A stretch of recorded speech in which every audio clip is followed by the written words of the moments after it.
Welcome to NTD News Today. Here are today's top stories. President Trump addressing the media as he wraps up the G7 summit, what the president had to say about the agreement to end the war with Iran, and U.S. support for Ukraine. Several Trump-backed candidates score key wins in primaries, but one of the president's picks falls short in Georgia.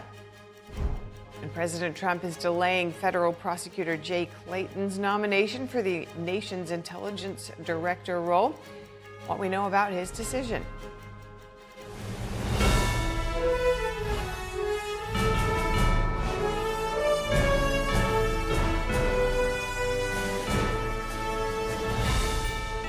This is NTD News Today, live from our global headquarters in New York City.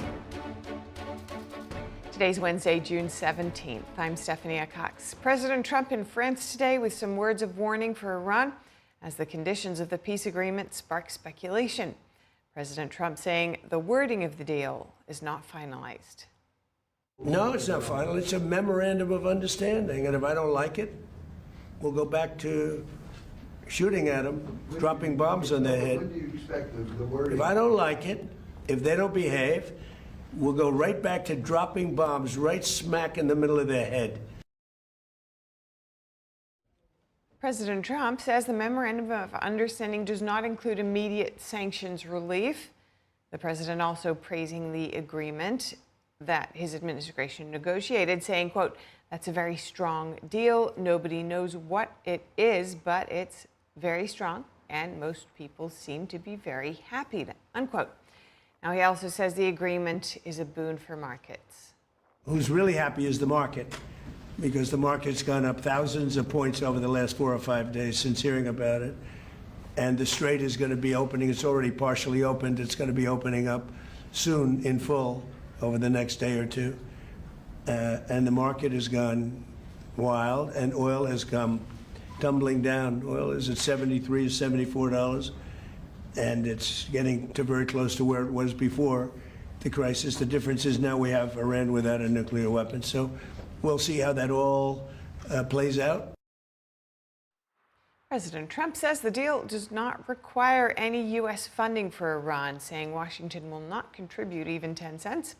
He also backed a joint G7 statement welcoming the agreement while calling for follow-up negotiations to address Iran's ballistic program.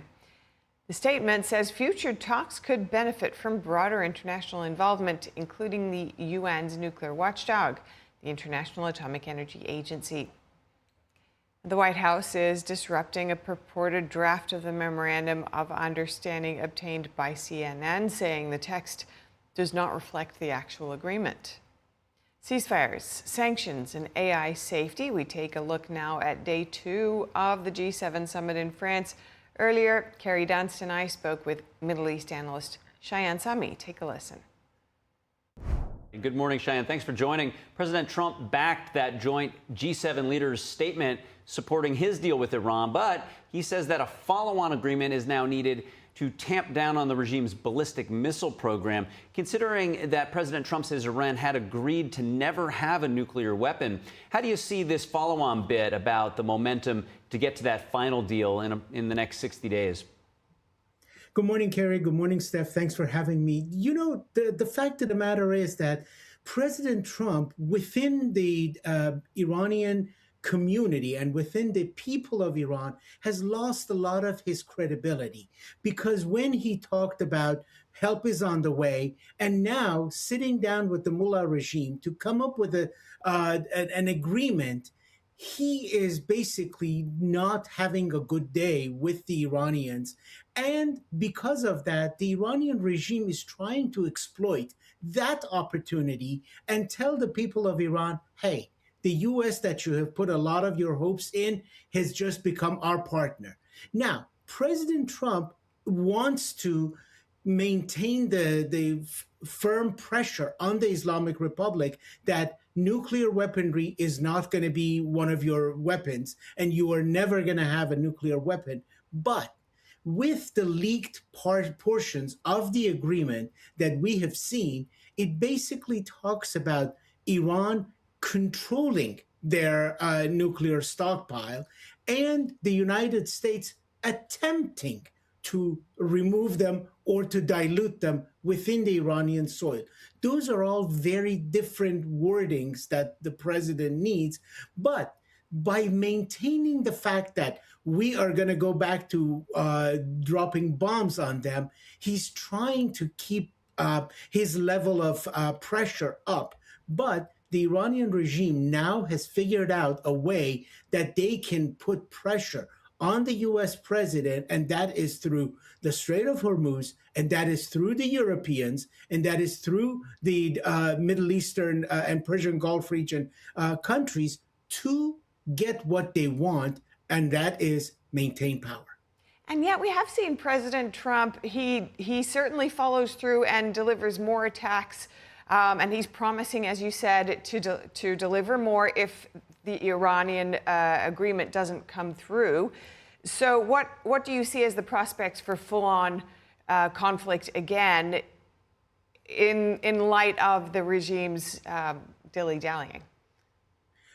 You make a very good point, Steph, because as always, the devil is in the details. And we don't know exactly what the agreement is going to have, because the Iranian media apparatus, and especially the IRGC-controlled media, they have been leaking bits and pieces that says basically the Iranian side has gotten everything under the sun, to the point that even some of their commentators said, hey, if Ali Khamenei was alive, he would have agreed to this deal without going to war. But and then on the other hand, there's a group of Iranian opposition leaders who are saying that this deal is never going to materialize because the Islamic Republic cannot withstand all of the pressures that it's going to bring in. Now, the biggest challenge for President Trump and for the European allies is to maintain the pressure on the Islamic Republic, because the Islamic Republic, throughout the 47 years that it has been in power, has shown that it can buy time, give a little bit to the world community to get some more breathing room, and then go back to doing all the malfeasance that they have ever wanted. So basically, right now, the Iranian side is trying to buy some time, get the U.S. off of its back, get the U.S. to back out of the region, and then most probably go back to what has kept them in power, which is intimidating the people, intimidating the region, and causing terrorist activities. One obstacle that they might still encounter is Israel has said, we are not a party to this deal. And if the Islamic Republic, through its proxies, especially Hezbollah in Lebanon, tries to attack Israel, all bets are off. And President Trump has also said Israel has a right to defend itself. So that's why I say the devil is in the details. We don't exactly know whether both sides can adhere to all the parts that is bringing them together. And that's why even among a lot of Iranians within the country, they're saying this is probably a temporary ceasefire just for every side to take a breath. Yeah, Cheyenne, you bring up some interesting points. Nobody, of course, questioning the brutality of the Iranian regime. White House Director of Communications Stephen Chung says that the supposed text of the MOU that was obtained by CNN does not actually reflect the language of the MOU.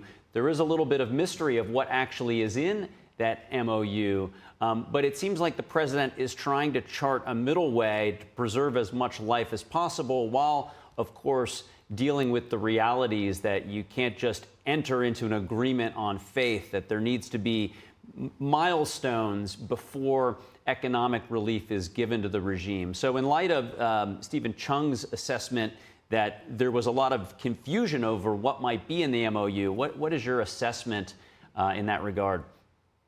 You know, with due respect to Mr. Chung, the problem arises when the U.S. president says one thing, and then the U.S. vice president says something totally different, and then they have to go back and forth and try to reconcile those communications and those thoughts. Right now, the Iranian IRGC-affiliated media outlets, they are exploiting J.D. Vance's statements that, number one, we never wanted to have a regime change in Iran. Nobody ever talked about regime change.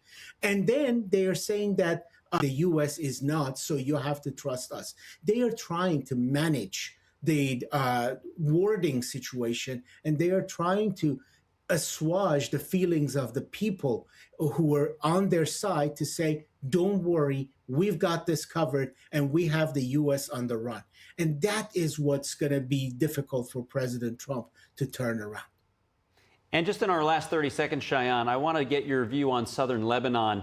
Of course, this is a proxy, Hezbollah, of the Iranian regime. Some at the G7 taking the ceasefire approach where Israel not looking to do that necessarily. The president winning the Republican nomination for Georgia governor, beating Lieutenant Governor Burt Jones, who is backed by President Trump. The president later congratulating Jackson, saying he successfully campaigned on, quote, being Trump, and won. Also in Georgia, Republican Congressman Mike Collins won his party's Senate runoff and will face Democratic Senator Jon Ossoff in November. President Trump praising Collins after the race was called and predicting victory in the general election. In Oklahoma, Trump-endorsed Congressman Kevin Hern secured the Republican nomination for an open U.S. Senate seat, while Alabama Congressman Barry Moore won the Republican Senate runoff. And coming up, President Trump is delaying federal prosecutor Jay Clayton's nomination for the nation's intelligence director role. What we know about his decision. And the Labor Department demands states comply with anti-fraud efforts related to unemployment insurance or risk losing federal funding. And all original music.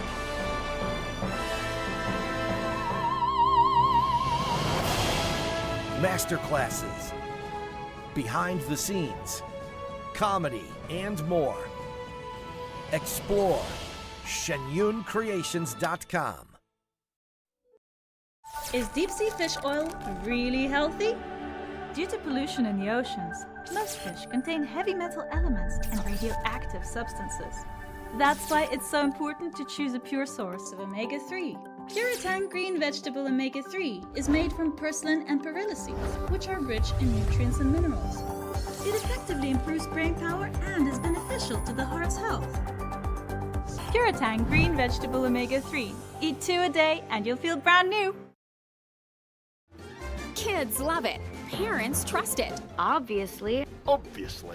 Explore GJW Plus Kids Series and Gyeong Campus courses led by expert educators. This is spectacular. Children will learn values like respect, responsibility, and knowledge in language, science, and more. Wow. All while having fun. Perfect. Subscribe today at GJW Plus Kids, where learning meets fun. Ready for patio season? Check out the summer edit at Mathis Home. We've selected the hottest trends and newest arrivals to save you time and money, making your patio the favorite part of your house. These patio sets have just arrived and they're exclusive to Mathis Home, in stock with fast free delivery. Our patio selection has never been better, with the latest styles all at incredible values. We can't wait to show you what's in store for you. Shop the summer edit today at your furniture superstore, Mathis Home.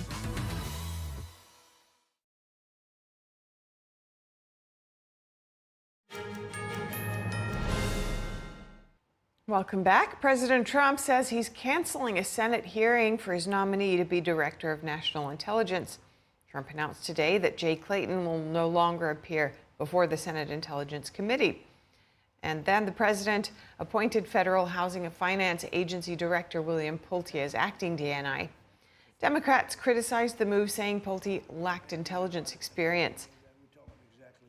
The president later nominating Jay Clayton, currently the U.S. Attorney for the Southern District of New York. But President Trump this morning posted that Republicans and Democrats agreed to remove Pulte as acting DNI. In return, Democrats would support an extension of the Foreign Intelligence Surveillance Act, or FISA.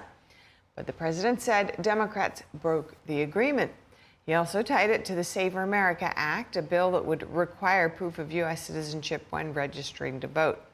Trump also said he would not approve a FISA extension unless the Save America Act is included. And Senate Intelligence Committee Chairman Tom Cotton said his panel still plans to hold the confirmation hearing for Jay Clayton. In a post this morning, Cotton says, quote, "Clayton is a pending nominee before the Intelligence Committee. We will proceed with his hearing as scheduled unless the president directs him not to appear or withdraws his nomination." Next, new Federal Reserve Chairman Kevin Warsh takes center stage today. His first post-meeting news conference will offer Wall Street a look at his approach to monetary policy. The new chairman has already signaled a regime change for the Fed, which could mean fewer press conferences and changes to economic projections. For now, the central bank is expected to keep interest rates steady. Americans are not being frugal when it comes to spending. The Commerce Department today saying retail sales rose 0.9% in May from the prior month. That was well above what economists had predicted and represents the fourth consecutive monthly increase. Retail spending was up across nearly every category last month. It rose the most at gasoline stations, mostly reflecting higher gas prices. But when excluding gas purchases, sales were still up a solid 0.7% in May. Online sales rose 1.5% last month. However, checkout registers were not ringing as much at electronics and department store retailers. An hours-long manhunt came to an end after a suspect was arrested following a deadly shooting at a Wilmington, Delaware hospital yesterday. A 23-year-old man was taken into custody in Philadelphia. Here's more. Police located 2 gunshot victims.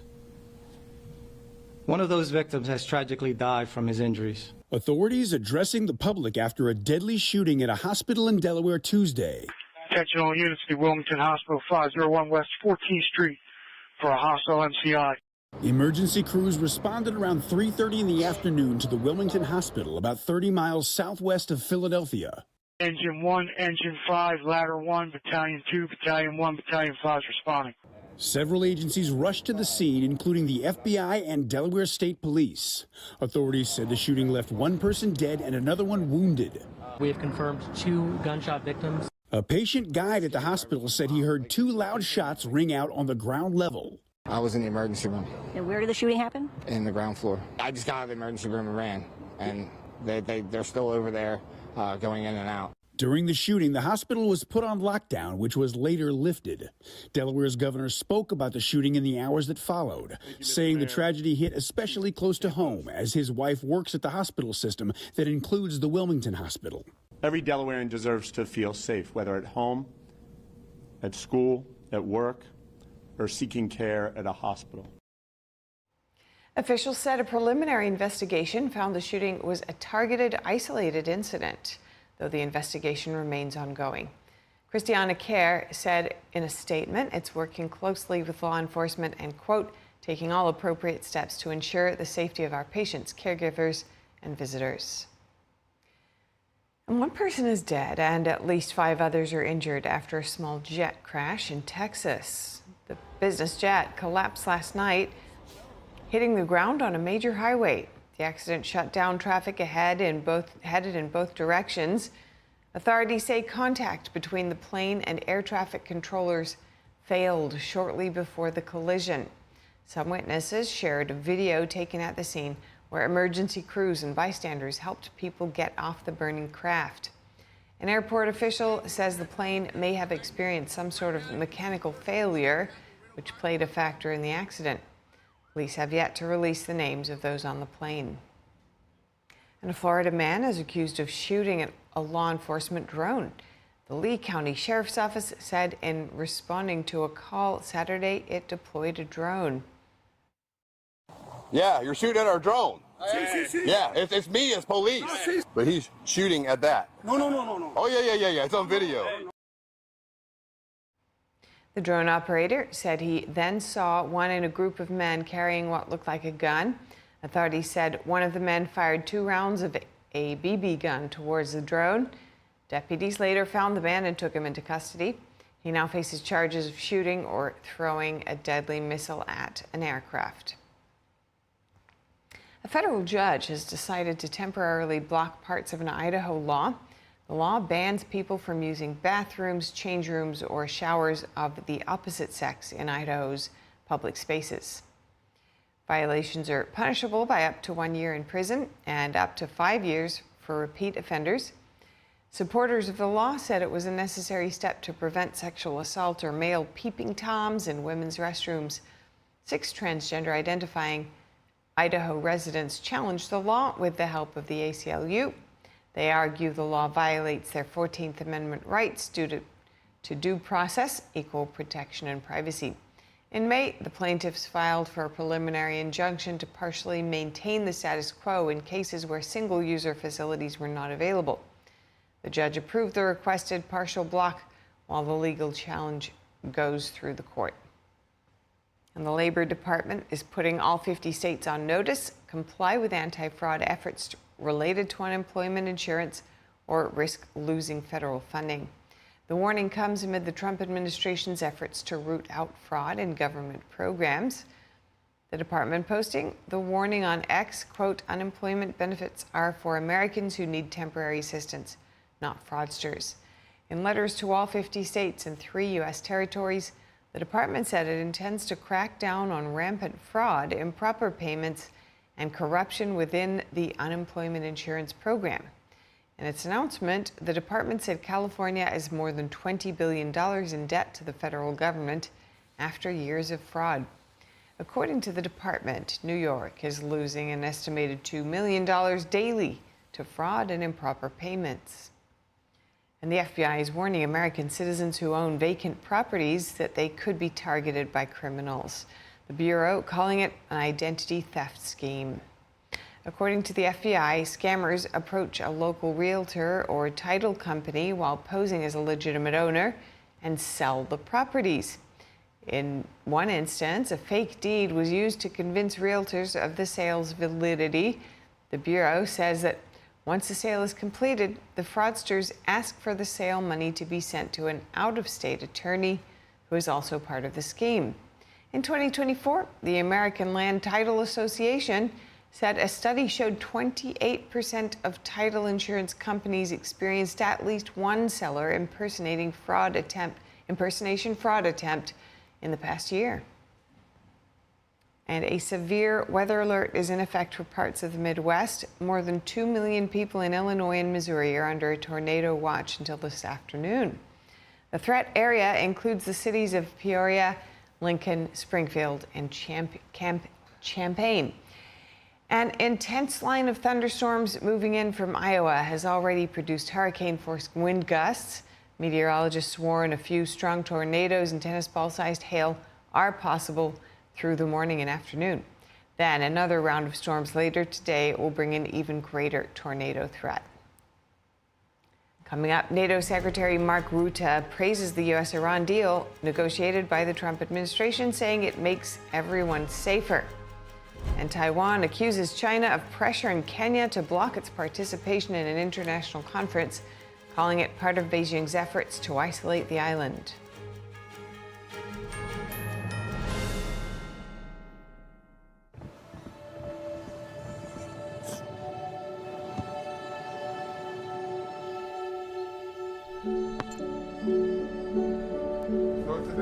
I don't remember how it started.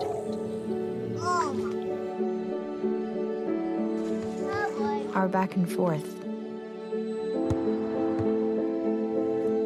Victory. Fumble. Repeat. It always came back.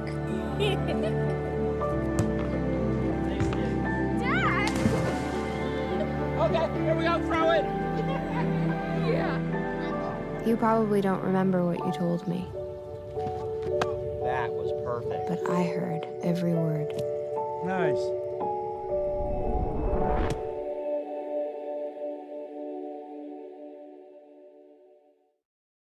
I debate all day. It's what I do. But there are some things that are undebatable, like your mental health, my own mental health. I was in a dark place when my brother passed away in a car accident. I've never been more devastated than the day I lost my mom. I was depressed, miserable, in ways I never imagined. I reached out, and my sisters came. My pastor, my therapist. They helped me get through it.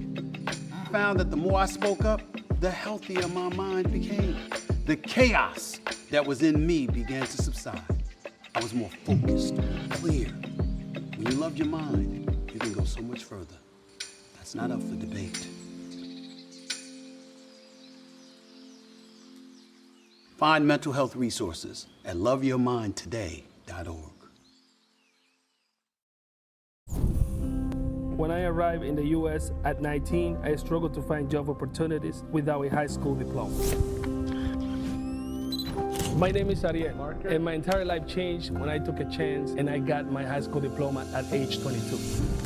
Everything I have, my education, my career, my marriage, I owe to the Adult Literacy Center and my teachers. They were with me every step of the way, helping with my English and math, making sure I pushed through all the challenges.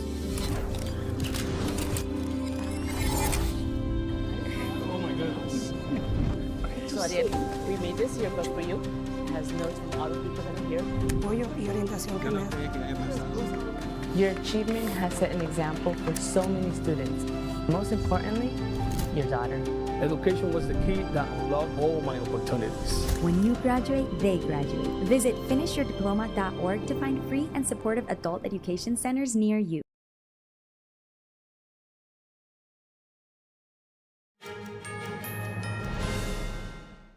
Welcome back. NATO Secretary General Mark Rutte says the deal reached between the U.S. and Iran will ensure Iran never obtains a nuclear weapon. The U.S. action to prevent the threat of a nuclear-armed Iran and degrade its ballistic missile capability improves security for us all. And the deal President Trump struck has created an opportunity to ensure Iran never obtains a nuclear weapon. The restoration of free passage through the Strait of Hormuz will be a massive step forward. And I know that many allies, through the initiative led by France and the United Kingdom, are ready to support. Rutte also saying today that European allies have stepped up to contribute more forces available to NATO in a crisis after the U.S. reduced its contribution. Rutte says some areas require more work, but the overall picture is looking good. The NATO secretary was speaking ahead of a meeting of alliance defense ministers scheduled for tomorrow. The U.S. told allies last month that it has decided to shrink the pool of U.S. military capabilities committed to NATO in a crisis. And President Trump is pushing to boost military weapons manufacturing. The president invoking the Defense Production Act to expand and strengthen military supply chains. In a memo to Defense Secretary Pete Hegseth, President Trump saying current conditions in the munitions industry could pose a threat to national defense preparedness. The president saying bottlenecks, limited production capacity, and fragile supply chains could threaten national defense preparedness. The order authorizes Hegseth to work with industry to kickstart production of critical military equipment. The announcement comes as Lockheed Martin and GM Defense unveil a partnership aimed at expanding manufacturing capacity and improving defense supply chains. The companies say they will explore ways to increase production speed and deliver critical military capabilities at greater scale. And the U.S. is pledging more than $1 billion in new humanitarian funding to the United Nations. The move comes after broader cuts to global spending under the Trump administration. The State Department says more than $800 million will go to the UN World Food Program. and nearly $220 million is headed to UNICEF. Officials say the funding will help the UN respond rapidly to humanitarian crises and natural disasters. The State Department emphasized the money is different from previous aid programs. It said the new funding replaces what it called fragmented and duplicative grants, while also reducing bureaucratic waste. Chinese Communist Party leader Xi Jinping gets a belated birthday present of sorts from the U.S. Senate. The upper chamber unanimously passing a resolution yesterday condemning Xi and the long train of abuses and atrocities the CCP has committed one day after the dictator's birthday. There is no greater threat to America's way of life, peace, and prosperity in the world than Xi Jinping and the CCP. Xi Jinping hates us. Communist China wants to destroy us. He is not a partner. He is not a competitor. He is a brutal dictator, leading a criminal organization that lies, cheats, steals, exploits slave labor, and commits genocide and crimes against humanity on an industrial scale. Senator Scott said the CCP has a particular brand of evil, especially under Xi Jinping's tyranny. He said it has harmed Americans and people around the world through decades of deception and aggression. He mentioned the regime's handling of COVID-19 and its failure to stop fentanyl precursor exports, killing tens of thousands of Americans. He also criticized the CCP over trade practices, currency manipulation, and intellectual property theft, while pointing to the regime's human rights abuses and political repression. Senator Scott is holding a hearing today on how we can continue to hold the CCP accountable and protect older Americans' health, finances, and security. He says the CCP does the opposite to the Chinese people. Of course, we know that Xi Jinping and his goons couldn't care less about their own people either.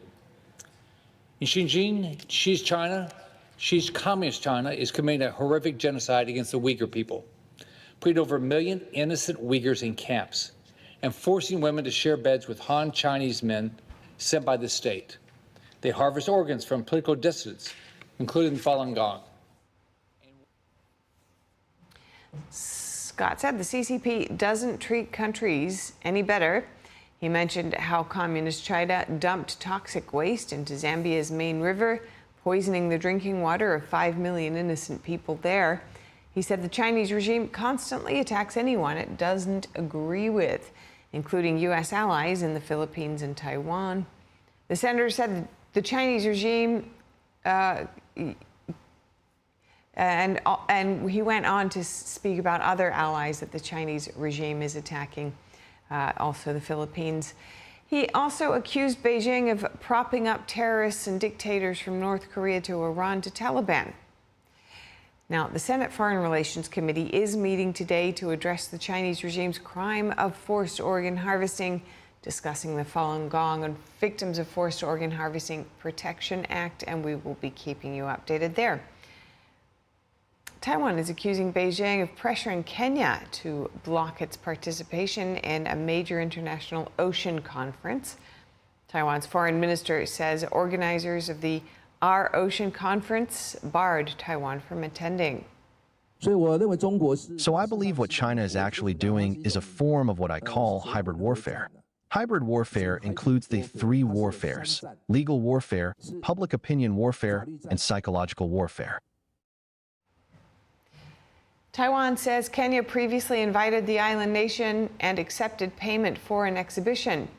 Taipei says Kenyan authorities also denied entry to Taiwanese scholars. They say they refused to recognize their passports, confiscated their phones, and detained them for more than 20 hours before allowing them to leave. Taiwan called the incident part of China's ongoing campaign to isolate the self-governed island on the world stage. Taipei says it will work with like-minded partners to push back against future efforts to exclude Taiwan from international events. European Union officials say they've verified reports that Chinese military personnel trained Russian troops who later fought in Ukraine. The allegation comes as the EU imposes new sanctions on Chinese companies it says are helping support Russia's war effort. Here's what we know. The European Union says China is playing a direct role in Russia's war against Ukraine. Beijing remains a decisive enabler of Russia's war against Ukraine, and in response, we sanctioned several Chinese entities today. We have also now verified reports that the Chinese military has been training Russian military personnel to fight in Ukraine. We are carefully assessing the implications. EU Foreign Policy Chief Kaja Kallas making the remarks on Monday after a meeting of foreign ministers in Luxembourg. Officials there approving a new package of sanctions targeting Russia and its supporters. The sanctions include 2 Chinese companies accused of supplying equipment linked to Russia's military-industrial complex. Kallas's comments follow a Reuters investigation from last month. It cites European intelligence agencies and documents that described a covert training program for Russian troops in China. According to Reuters, the training focused heavily on drone operations and other battlefield skills. Reuters reported that about 200 Russian troops were trained at military facilities in Beijing, Nanjing, and other locations. China is rejecting the allegations, and Russia has not directly responded to Kallas's latest remarks. Coming up, Lionel Messi scores a hat trick and Mbappe hits the net twice. An action-packed World Cup day gives fans all they asked for and more.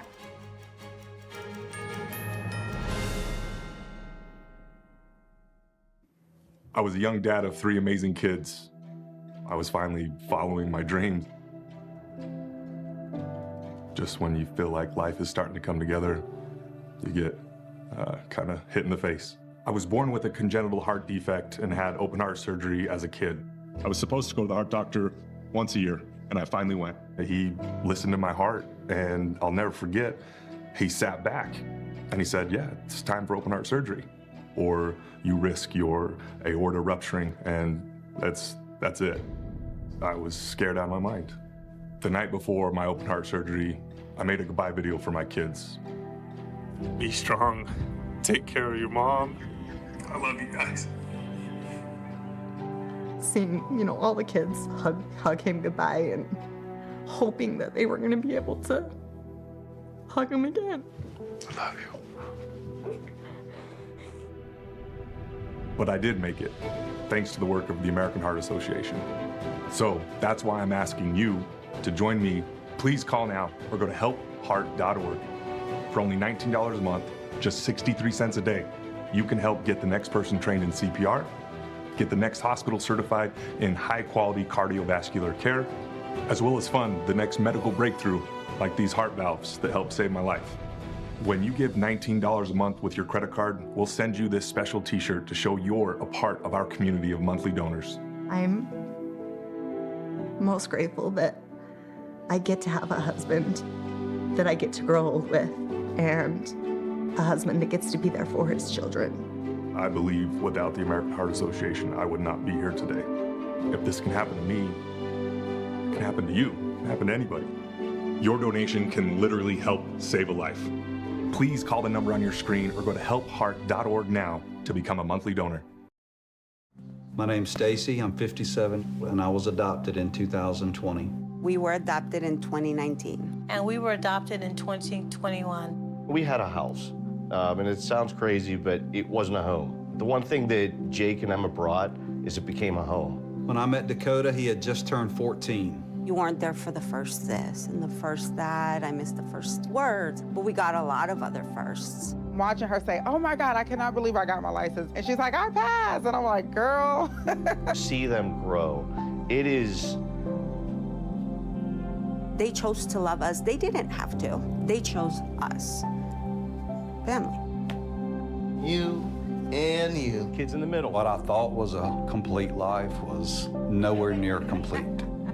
But it is now. Learn about adopting a teen from foster care. You can't imagine the reward. Visit adoptuskids.org.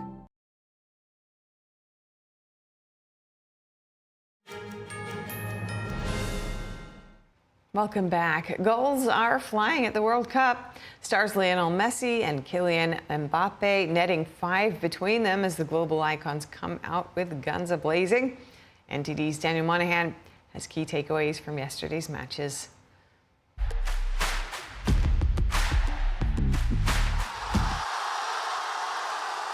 Lionel Messi turned back the clock, scoring the first World Cup hat trick of his legendary career to power Argentina past Algeria 3-0.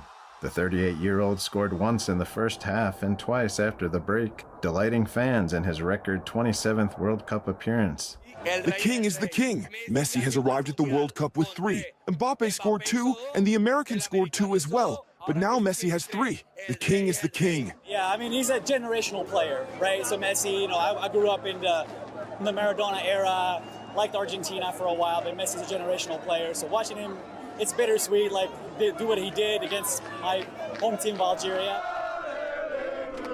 France also opened its campaign with a statement victory, defeating Senegal 3-1 behind 2 goals from Kylian Mbappe. The French captain became his country's all-time leading scorer and moved to 14 career World Cup goals. Kylian is back. Kylian on top of France. Soon on top of the world. Kylian for president. I think it's really good to start like this, to have the good mentality, and to keep going forward, because the tournament is going to be really big. Absolutely wild. What a second half. Started off so weak, but then I think they found themselves, and Mbappe found himself. I was rooting for Senegal, but then, you know, France stepped up, and the second half was just brilliant. In Foxborough, Massachusetts, Norway fans celebrated their long-awaited return to the World Cup with the traditional Viking clap before kickoff. Norway rewarding them with a 4-1 win over Iraq in the first World Cup match for both nations. Iraq grabbed the last available World Cup spot by beating Bolivia 2-1 in their Interconfederation match in late March. This has been on my bucket list for my whole life. We have waited for 28 years for this. So, finally. We are not the best team, but we are so excited. We are making history. 40 years, we've been waiting for 40 years to qualify. Austria's World Cup return for the first time since 1998 is off to a strong start, topping Jordan 3-1 to seal their opening match victory. Daniel Monahan, NTD News. And let's go to New York City now, to Times Square, a popular place to be during the FIFA World Cup. NTD Sean Marshall went there to see how fans are experiencing the 2026 World Cup.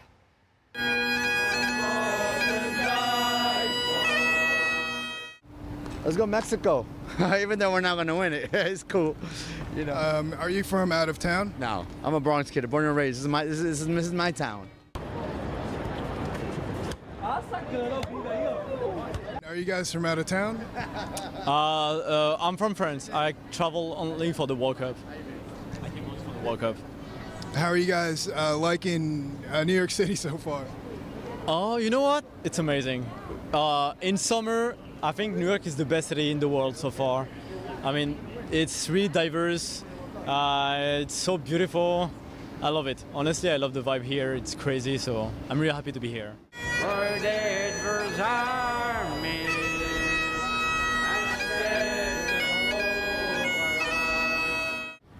So what is this? The best World Cup memory? What do you guys have going on? Basically, we want to try and gather fans telling us, sharing with us what's their best World Cup memory. Nice, nice. And what's your best World Cup memory? Oh, unfortunately, I'm Italian, so my best World Cup memory, of course... You've got lots of memories. Of course, my best World Cup memory is when we won the World Cup. Now, sadly, we couldn't make it for 3 editions in a row, but good memory. I just arrived, you know, that's the first place I just came in the Times Square, and I think I'm gonna see some stories here. And yeah, it's my third time here, so I kind of know the city a little bit, you know, but I'm very excited to be here again, one more time. So today we play against Senegal. It will be really hard, but hopefully we will win, and hopefully we will go get the third stars and get the World Cup and bring the World Cup to France. So I'm going for Mexico. Even though we're not going to win the whole thing, I'm being honest. I'm going for Mexico. Who might win the whole thing? I think Netherlands might. Netherlands, maybe France or Argentina might do it again, one of them. I don't think Brazil will do it. Brazil's not the Brazil that it used to be. That's what I believe. Thanks to Sean for that report. And before we wrap up the show, we've got a backyard visitor that might melt your hearts. One of our colleagues captured a sweet moment of a mother deer gently caring for not one, but two spotted fawns. The curious twins stay close by her side, taking quick snack breaks and wobbling on their still developing legs as they explore the world around them. The white-tailed deer typically give birth in late spring and early summer. While twins are fairly common, they never fail to charm when spotted in the wild. For now, this little family seems to be enjoying a quiet, peaceful afternoon together. And if you have any feedback on our show or have something you'd like to see us cover, send us an email at news.today@ntd.com. We'd love to hear from you. For round-the-clock original news coverage, watch us live at ntd.com/TV or download our NTD app. I'm Stephanie Cox. Stay tuned.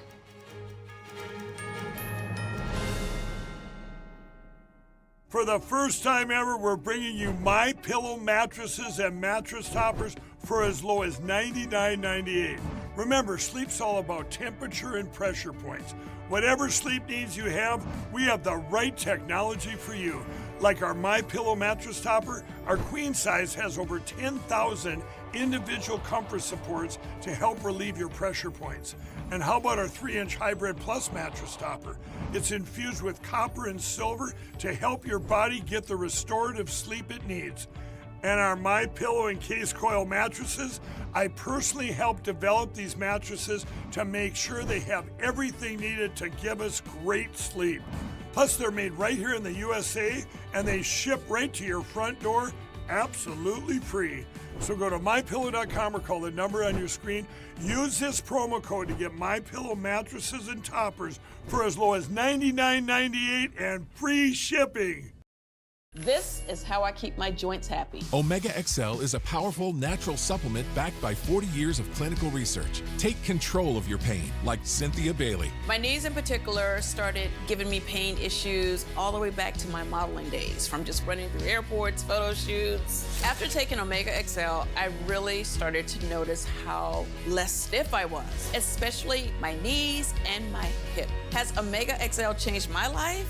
Yes. I barely notice my joint pain anymore. Now I'm like literally sprinting through the airports. My secret is Omega XL. Pick up the phone and call now to get this exclusive TV offer. Buy one Omega XL and we'll send you a second bottle absolutely free. You'll also get a free bottle of Vitamin XL D3. Buy one, get two free. A total value of over $115, all for just $49.95. You save more than 55% and shipping is free. Backed by a money-back guarantee and is not available in stores. Operators are standing by, so call now. Looking for a healthy and smooth-tasting brew? Drop by Days Coffee Roasters today and explore our wide selection of specialty-grade, small-batch roasted coffee. Home to North America's first enzyme-fermented coffee, we source a wide selection of specialty-grade coffee beans from around the world, and our baristas are ready to craft your customized brew. Visit Days Coffee at 28 North Street, Middletown, New York. Come experience a brew like no other.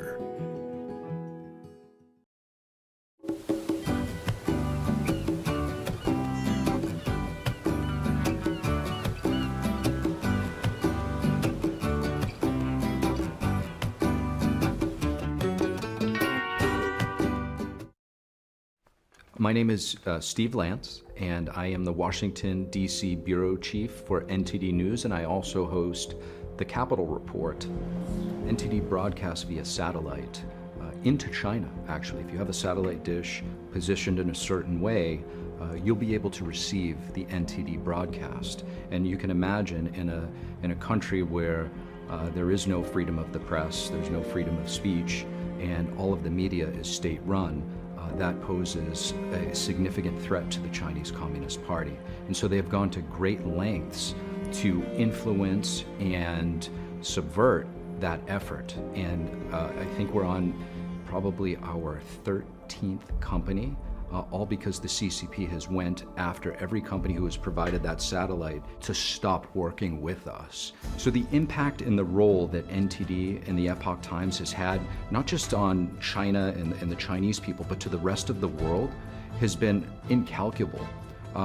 It's not just Chinese people that have been misled by the CCP, but here in the West, the CCP has infiltrated every level of our society, whether it be our universities through Confucius Institutes and CSSAs, Chinese Student and Scholar Associations, or Hollywood, or the media. The Epoch Times and NTD have been reporting and documenting and raising awareness about the CCP and allowing people in the West to understand what is taking place in the largest communist country in the world. Some of the founding journalists in China initially were arrested and sentenced for 10 years, and the extent of what happened to them may still be unknown. When you understand how this company was founded, who founded it, and why they did it, and what they sacrificed, it's really something special. What's happened to this world we're living in? Why?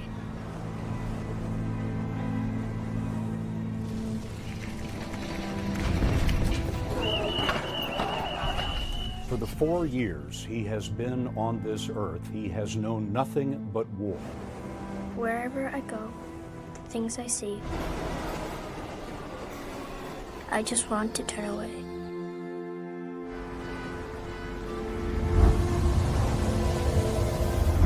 The dreams I have, the stories I could tell, will they still be possible? This year, more than ever, I need a brand new world, a clean world.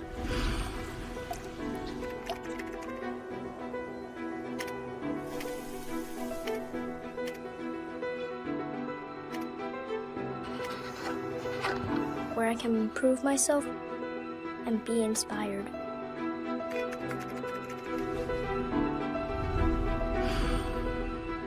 My stage can be anywhere and everywhere.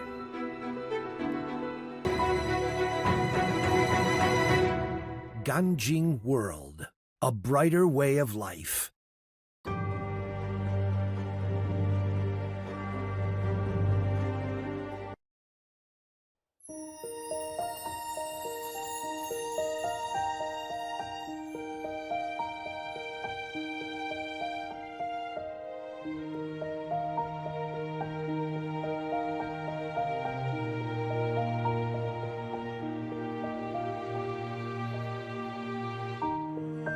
With fashion trends that come and go, I never thought I would wear styles from dynasties past. But what if an outfit could change a person from the outside in, transport you to a distant time, and take you to heavenly realms? Shen Yun has introduced me to the timeless couture of ancient China. Each outfit tells a story of enduring culture, from the elegance of the Han to the magnanimous Tang. Propriety, dignity, and faith. Each dynasty's spirit lived through its attire. Hats define a man's status, while robes were made for every occasion. Collars crossed left over right, harmonizing yang over yin, and every pattern was inspired by the divine. Whenever I step into a new pair of shoes, I see the world in a different light. The colors I wear radiate with energy as heaven and earth unite with mankind. By reviving styles that can't be found in China today, a glorious era is reborn. But a costume is more than a set of clothes.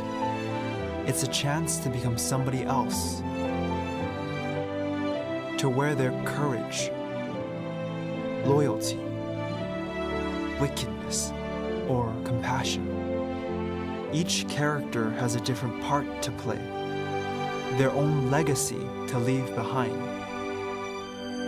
But in the end, I always change back into my own character, myself. And I think, what role do I want to play? Who do I want to be? A person of vice or virtue?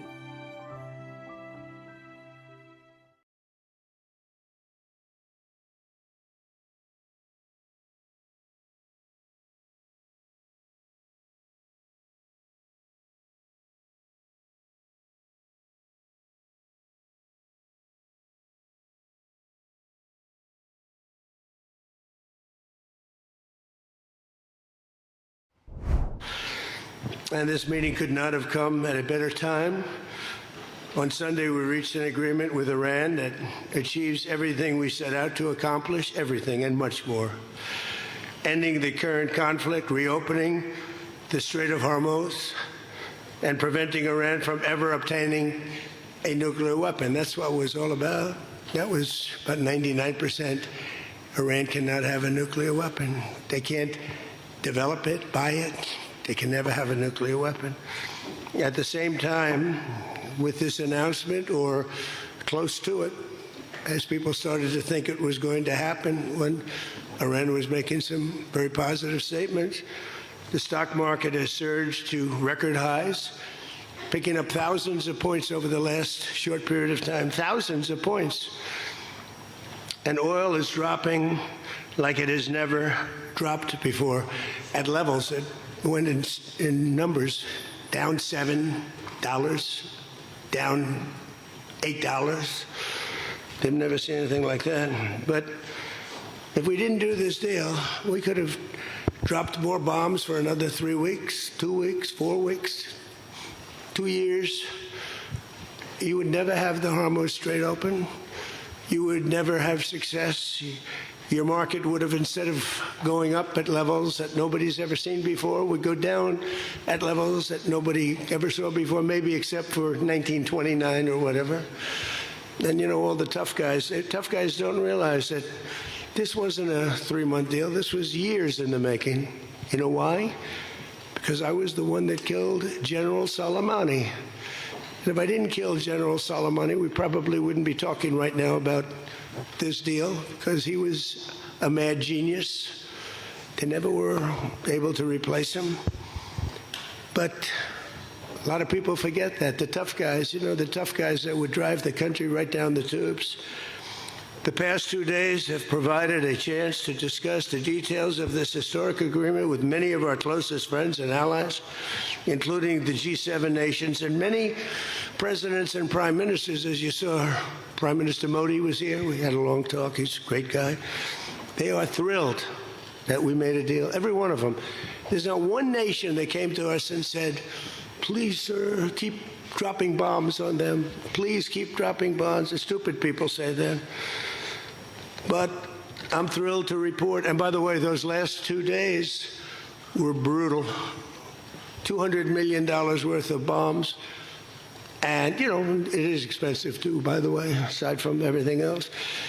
And they knew I was coming for a third night. We informed them we're coming for a third night. They didn't have their Navy, it's sunk. They didn't have their Air Force, it's gone, not one plane. They didn't have anti-aircraft equipment, so we got free reign. They didn't have their leaders. But they have a new group of leaders that I think is, actually, I think they're smarter. I think they're very smart. I think they're far less radicalized. And I think they're really good. They love their country. You know, you talk about regime change, nobody will say that, but I guess that's, look, their one set of leaders is all gone. Their second set of leaders is all gone. Their third set of leaders a little bit gone, but for the most part, and frankly, I think that's regime change. I think they're going to behave much differently. I think they see a different way of life that they were never exposed to. So the one thing I didn't want to see is I didn't want to see economic catastrophe. If you kept this going, that could have happened. But all I know is every time we talked about the possibility of peace, the stock market shot up like a rocket ship. It never went down. They didn't like it. The people, you know, the stock market is more brilliant than anybody there is, including the people on this stage, other than me, of course. Let's see. I don't know. What do you think, Scott? Is the stock market more brilliant than you? No, sir. Oh, that's a terrible statement. All right. The stock market is quite brilliant. And every time we said something amazing, like we're going to settle, it would go up. And every time we said something negative, like, guess what, we're not going to be able to settle, it would go down very big, Peter, right? Very, very big. Tells you something. And you know, I've studied presidents, some good, some bad, some great. Not too many are great. And some really bad. We had one just recently. And the one president I did not want to be was the late, great Herbert Hoover. I didn't want that, and who knows what would have happened. But bad things happen, so the past 2 days have provided a chance to discuss the details of the deal with the closest friends and allies, the heads of countries. They were all here, a lot of them, far more than the 7, as you know, a lot of them. And they put out a statement. I think President Macron, who did a great job, by the way, did a really fan, him and Bridget, they did a great job. But they all put out statements saying they love this deal because they want to see it over. And they love the fact that the hormones, don't forget, if we were going to drop bombs, let's say we went another month, another 2, 3 months, maybe weeks, could be another 3 months. Could be whatever. What do you have left? Got maybe nothing, but you don't have, the strait will never be open because people that own billion-dollar ships, these ships cost $1 billion. They don't like sailing ships or having their ships participate when you go up the coast and you go through the strait and there are rockets flying over your head. They want to protect their $1 billion investment. You wouldn't have oil for maybe years. These are stupid people. But nobody was tougher than me. Nobody hit Soleimani. You know, when I hit Soleimani, people thought that was the biggest thing to happen in the Middle East for 50 years. That was the biggest event. He was the boss of Iran and respected, but he was a mad genius. He was a genius, the father of the roadside bomb. When you see young men, and in some cases women, mostly men, walking around without legs, without arms, with a face that's been blown to smithereens. It's Soleimani, 95%, 96.2 they say or something, 95%. That was Soleimani did it. Happened to come from Iran, and I blew him up. You remember that? I blew him up in the Valley of Death. He got off his plane and we followed him, and in all fairness, because they've been wonderful to me, Israel, but they didn't want to do that attack. They were all set. The night before the attack, they informed me they didn't want to do it, so I had to make a decision. I made the decision to do it. But it was a joint venture, as we say in the real estate business. That was a joint venture between Israel and us. We studied it for a month. We knew what plane he was going to be on almost a month before. He only traveled on commercial airliners, big ones with lots of people, because he knew we wouldn't shoot him down. He's very smart. But we knew he was going to be on that plane. We followed him. And then Israel informed me that they won't do it. And I had to make a decision. I had some very good generals, and not the ones you see on television, very good. And I want to thank also Pete Hegseth and General Raisin Kane, who's phenomenal. Okay, these guys are phenomenal. They can't be better. But I had some good generals, and I said to them, well, if Israel's not going to do it, we're all prepared. Do we do it? Do you like doing it or not? He said, sir, if you want to do it, we can do it. How well? We'll do it just as well or better. We'll do it ourselves. We don't need anybody. So we took out Soleimani. One of the biggest events to happen, the Middle East, maybe ever, but they say 50 years, they say 100 years. I was with the Prime Minister of Pakistan, he said it's maybe the biggest event that has ever taken place. Nobody could believe it. So that's when it started. It didn't start like 3 or 4 or 5 weeks ago. And Obama wouldn't do it. What Obama did was he did the JCPOA. He loaded up a plane with $1.7 billion in green cash from banks all over Washington, Maryland, and Virginia. They were stripped of all their cash. They had no cash to do payrolls. It all went into a Boeing 757, a wonderful plane, and they flew it to Iran. And they gave it out to people. They bribed people. They thought they were going to get it done. Then they gave billions and billions of dollars after that. And they got a deal that was a road to a nuclear weapon. I get so angry, I guess. I'm allowed to get angry when I watch the Democrats. They talk about it all the time. We had this deal done. You had a deal that was going to give them legally a nuclear weapon. And if that happened, Israel would have been blown away. And in all fairness to Bibi Netanyahu, who happens to be a good man, gets a little excited sometimes. But he happens to be a very good man. We've had an amazing partnership. He's been an amazing prime minister. We have a little dispute over Lebanon. I say, you can do a little softer touch, Bibi. You don't have to knock down a building every time somebody walks into it that's from Hezbollah. But it's been an amazing partnership. But he will say, we're the big partner, and he's the very small partner, and that's true. So he came to the country, and he begged Barack Hussein Obama, the president, not to do the JCPOA. He said it could be the end of Israel, and it would have been if I didn't come along. And Obama didn't listen to him. Bibi actually went to Congress and pleaded with them, and he got nowhere. And they had this horrible deal that was horrible for Israel, and that's where it stood. And then I came along and I terminated that deal. It had very little time left. You know, it was a short-term deal. You know, with countries, you need hundreds of years. You don't need 8 years and 9 years. This isn't like you're signing a lease on a candy store in the corner. You need hundreds of years. This was a short-term lease. It expired long ago. Had I let it run, it expired. You wouldn't have been around. A lot of people wouldn't have been around. But Israel would have been terminated. I think the whole Middle East would have been terminated. You saw that when everybody was shocked that all these missiles, they were aimed at these different places. Qatar, Saudi Arabia, UAE. Think of it. Bahrain, Kuwait. They got hit. Nobody thought that was, even I didn't think it was going to happen. They didn't think it was going to happen. They were going to take out the entire Middle East, including Israel. And if they had a nuclear weapon, they would have used it within moments after getting it. So I made it very tough for them when I terminated the Barack Hussein Obama catastrophe. JCPOA, one of the worst deals. NAFTA might have been worse, but that was worse economically. This deal was really dangerous, what he did. He gave them everything, including a lot of money, which we don't give them, by the way, just in case you have any question. We'll be giving this out so you can read it and you can see. And it's a memorandum of understanding. If it doesn't get done in 60 days, that's all right. We go back to bombing. You know, I don't want to do that because it's so good. But we might have to, because we're never going to let them have a nuclear weapon. But they've agreed not to, and you'll see that very clearly in the agreement.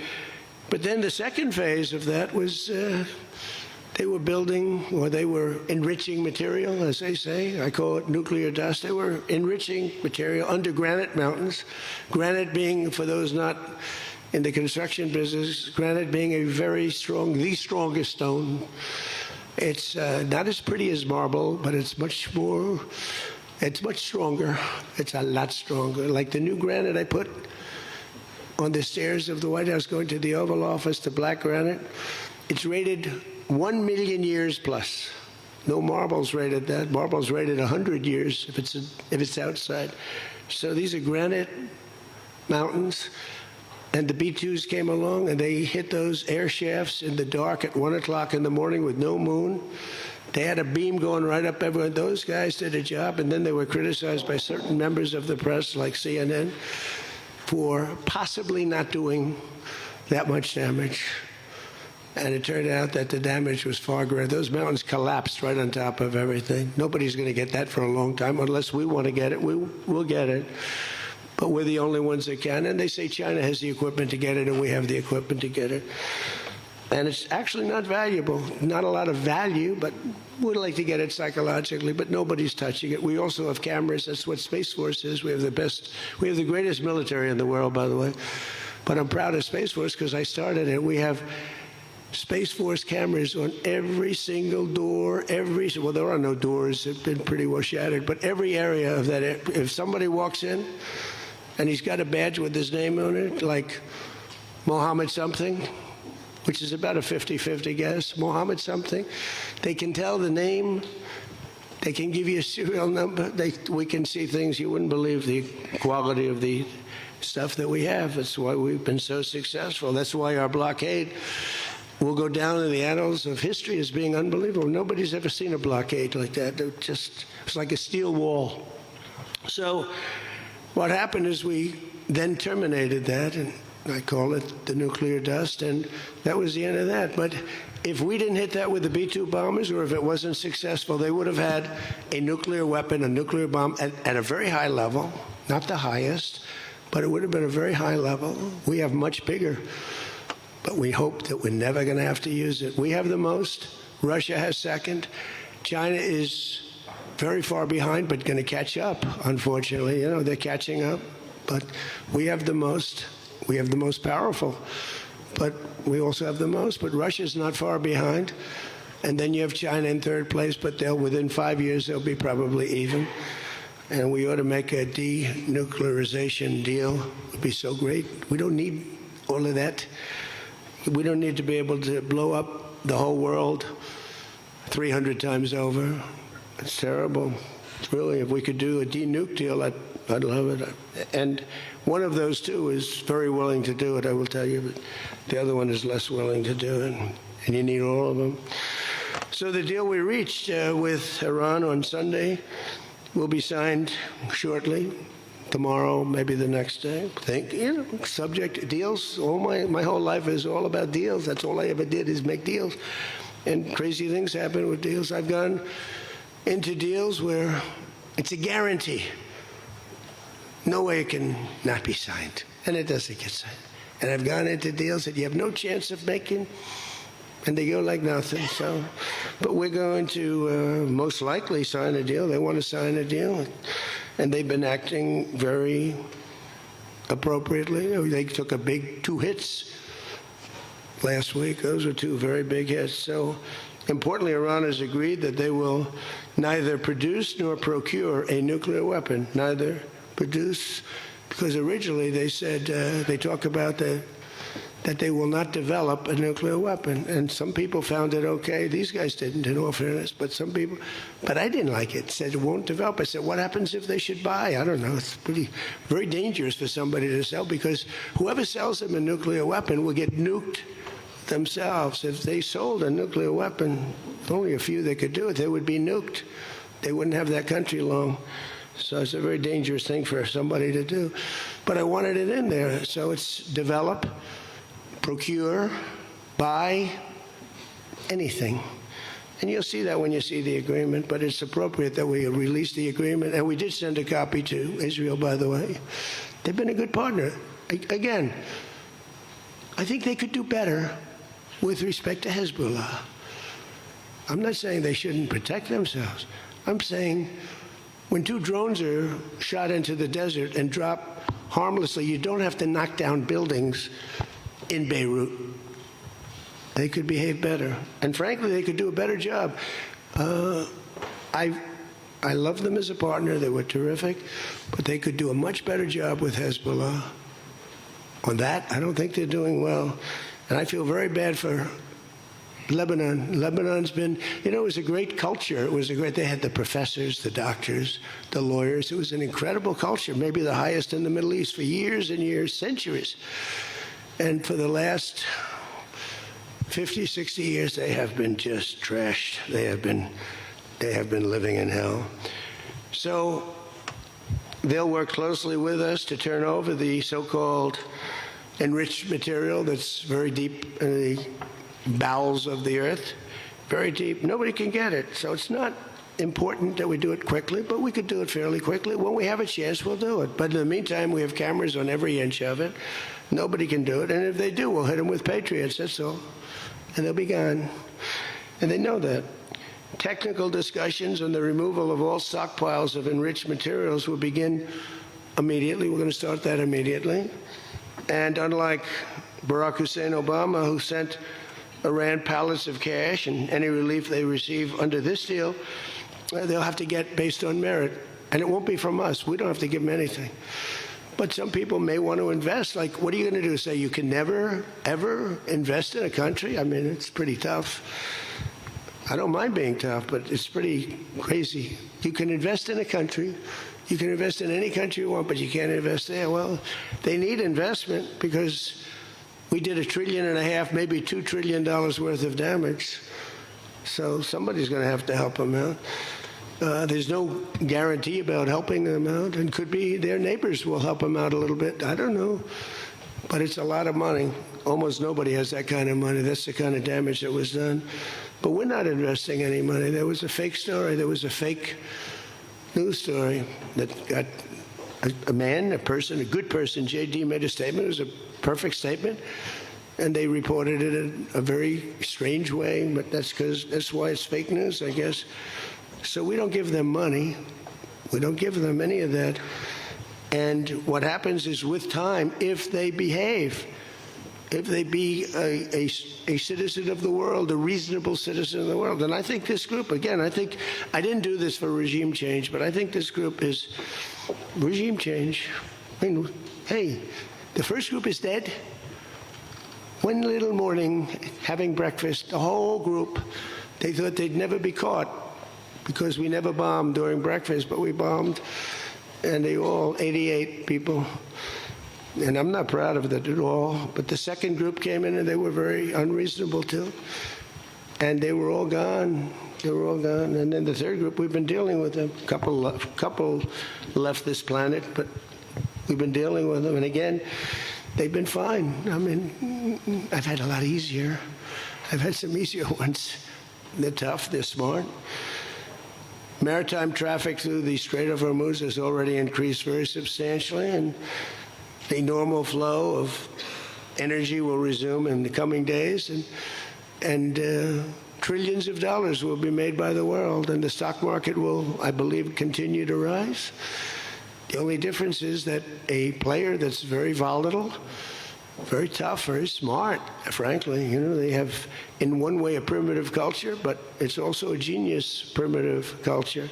They're very smart people, very good negotiators, but so are we. So rather than possibly going into a depression, rather than having your favorite president be Herbert Hoover, I was always the one I didn't want to be. I wouldn't have preferred Nixon. I wouldn't have preferred, there are plenty I wouldn't prefer, but the one I always thought of, Herbert Hoover, and he caused it. He raised taxes too fast, and he raised interest rates too fast, all at the same time. And it caused the Great Depression. So I don't think I'll make mistakes like that. I lower taxes, I don't raise taxes. In fact, we just gave you the largest tax decrease, largest tax cut in the history of our country. So we'll be working on a parallel effort with the Gulf nations to address non-nuclear issues such as the conventional ballistic missiles, which we'll be talking about, and support. I mean, they have to have some because other people have some. You got to have some. Somebody said, you shouldn't give them one. I mean, I have guys, I like some of these guys, but I don't think they're smart. Sir, you shouldn't let them have any missile. I said, well, what am I going to do? Am I going to let Saudi Arabia have missiles, but they can't have them? Yes, sir. It doesn't work that way, It doesn't work that way. And missiles aren't the problem. Missiles they hurt a little location, but they don't blow up the planet. So the Gulf nations will address the non-nuclear issues. We'll be talking about the ballistic missiles, and we'll talk also about the terrorist proxies that they have, that we don't want that to happen. But I want to thank our partners in both Pakistan and Qatar. These people work so hard. And they knew him a little bit. In the case of Pakistan, quite well. In the case of Qatar, they were sort of at odds. And, you know, Qatar was great because they had right next door. When I flew from there, from that location to Saudi Arabia, I'd fly for 40 minutes, and I'd fly to UAE for 40 minutes to great leaders there, by the way. In the case of Saudi Arabia, the father's still alive, and he's fantastic, and the son is going to be great. He's going to be great. The Crown Prince and Mohammed at UAE is an incredible warrior. He was dropping bombs. Last week I said, who the hell's dropping all those bombs? It was UAE. He's a good fighter, Mohammed. But every administration for decades has sought to get Iran to relinquish its nuclear ambitions, but the threat only got bigger. The words got bigger and bigger and stronger and bigger, and nothing ever happened. And Iran got stronger and tougher. If we didn't blow them up the first time and then blow out those weapons, they would have been unstoppable. This should have done what I'm doing, and what I did should have been done years ago. Would have been much easier, much less firepower. But it wasn't. And again, I want to thank all those countries, and I want to thank Israel and Bibi Netanyahu. So obviously the breakthrough would not have been possible without the unprecedented pressure the United States put on the regime over the past year and a half. But again, it started a long time ago. It started with the death of Soleimani. That was a big deal. No president in history has ever been tougher on Iran than I have, and they know that. And by the way, if they don't honor the agreement, or some things aren't even mentioned in the agreement, it's a memorandum of understanding, but we have an understanding of certain things without writing it.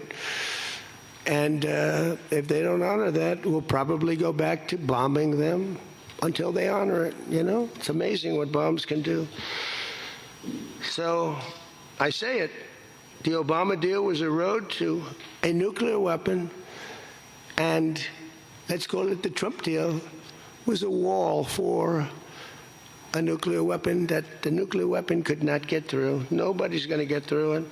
We built a wall. They weren't going to have it, and that's what we have right now. And it says very clearly, the most important clause to me, too, number one, the Strait opens, but that's much less important than the other clause, clause number whatever, 5, 8. Is a very strong statement that they will never have a nuclear weapon. And it doesn't say they'll have one in 5 years or 10 years or 20 years. With Obama, they were able to enrich very quickly. This agreement now provides Iran with a historic opportunity. If they follow the path of cooperation, will have opened for them, their country will have a chance to survive. Now think of it, you know, they have 91 million people. People want me to bomb the bridges. Why don't I bomb? I already did, because, you know, they went back on one of their promises, and I bombed their biggest bridge, the equivalent of that was the George Washington Bridge of Iran. But we bombed that bridge, you saw that. One quick strike by an F-22, the most beautiful fighter jet ever made, by the way. In fact, we're ordering some more of them. We're bringing it out because it's so effective. It's incredible. It's incredible. Well, look, we have the greatest military in the world. Those B-2 bombers are unbelievable. Who would have thought they could handle, each had two because the flight was so long, but they handle 3 of the biggest, heaviest bombs, hundreds of thousands of pounds, and they handle them like they're nothing. It's amazing. And also, they're undetectable. They flew into Iran, totally, think of it, totally undetected. Now, Iran's waiting for them. They're waiting for them. And they never saw them. 1 o'clock in the morning, they never saw them. They're stealth. And we just ordered 22 more. The newer, upgraded version, which I guess is better. I don't know how the hell you get better. But as I expressed to the world leaders here this week, it's my hope that the peace agreement will be the beginning of a much larger deal all across the Middle East. We're very close. Look at the job we've done on Gaza. Look at Hamas. Hamas has been very silent. You haven't read anything about Hamas. And we're trying to get them unarmed. You know, they grew up with a machine gun in their hand. I think they actually, when they were born, they came out with a machine gun in their hand, so it's not the easiest thing. But they've actually, you know, behaved pretty well. considering this was not the lifestyle that they were taught to have. But including an end to all Iranian aggression, there's not going to be Iranian aggression, and an end to war and terror in Lebanon. So the Lebanon piece is something we'll have to work on a little bit. It's a very small piece of the puzzle, actually, but it still makes a lot of noise. The big deal is the Iran deal. That's where the money is, where the power was. But they have Hezbollah, and we got to get that done one way or the other. We'll do it. I think Israel can do a much better job on it. Syria would love to do it. I was very responsible for the gentleman at Syria that's now the president of Syria. He's done a tremendous job. He's put that country together in a year and a half. Sort of like our country, a year and a half. It's pretty similar size.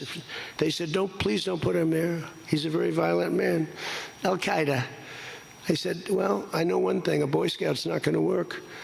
And he's actually done a very good job. He'd love to go in, and Hezbollah is an enemy of his, and he'd go in, but he wouldn't knock down buildings every time he hears there's somebody. He'd just go and get them with precision.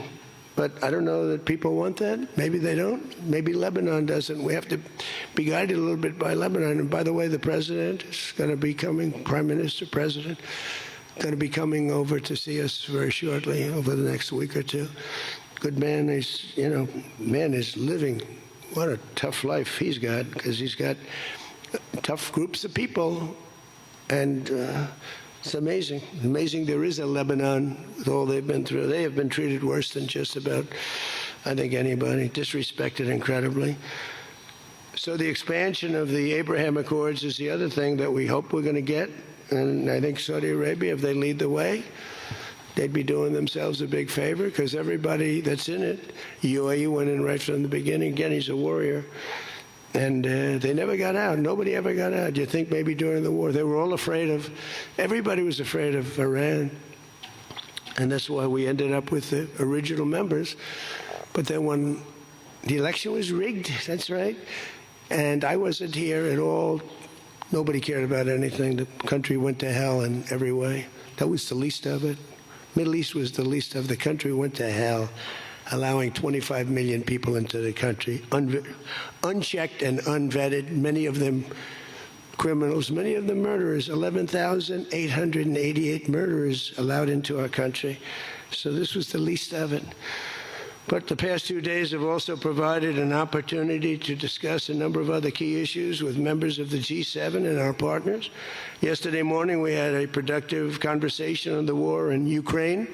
I spoke with President Putin. I spoke with President Zelensky, and he was there. And President Putin I spoke over the phone with. And something's going to happen. They're losing a lot of people, a lot of soldiers are losing soldiers. Both are losing a lot. Russia's losing more because they're the offensive ones. And when you're offensive in war, you lose more. Pretty simple.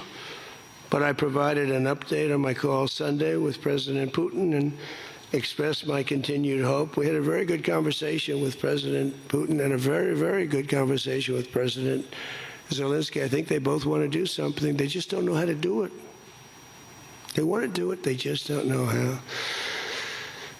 In our session yesterday afternoon on international partnerships, I offered an update on how the United States is leading the world in responding to the Ebola outbreak in Africa, sending $375 million in aid so far to help stop and contain the crisis at its source, and we've done great. I was with the president of a couple of presidents came over, by the way, from African nations, and they were so happy with what we did. But where it's unfair is we gave $375 million. The rest of the world gave essentially nothing, maybe a couple of bucks, but nothing. And they were all saying, thank you so much. And I think they've done a good job. It's a terrible thing. Ebola is a terrible thing. That's an unbelievable one. Fortunately, it's not like COVID where it's that easy to spread around, but it's rough, and we've done a good job. We've moved people to certain quarantines, certain locations.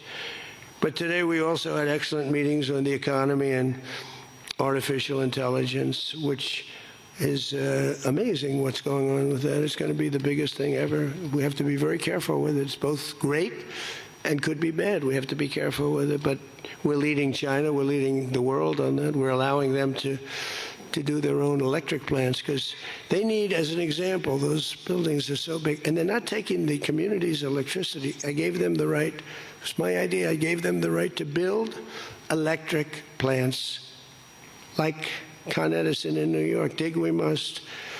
And they've come up with plants that nobody's ever seen anything like them. Those are by very high IQ people. So they're actually building electric plants.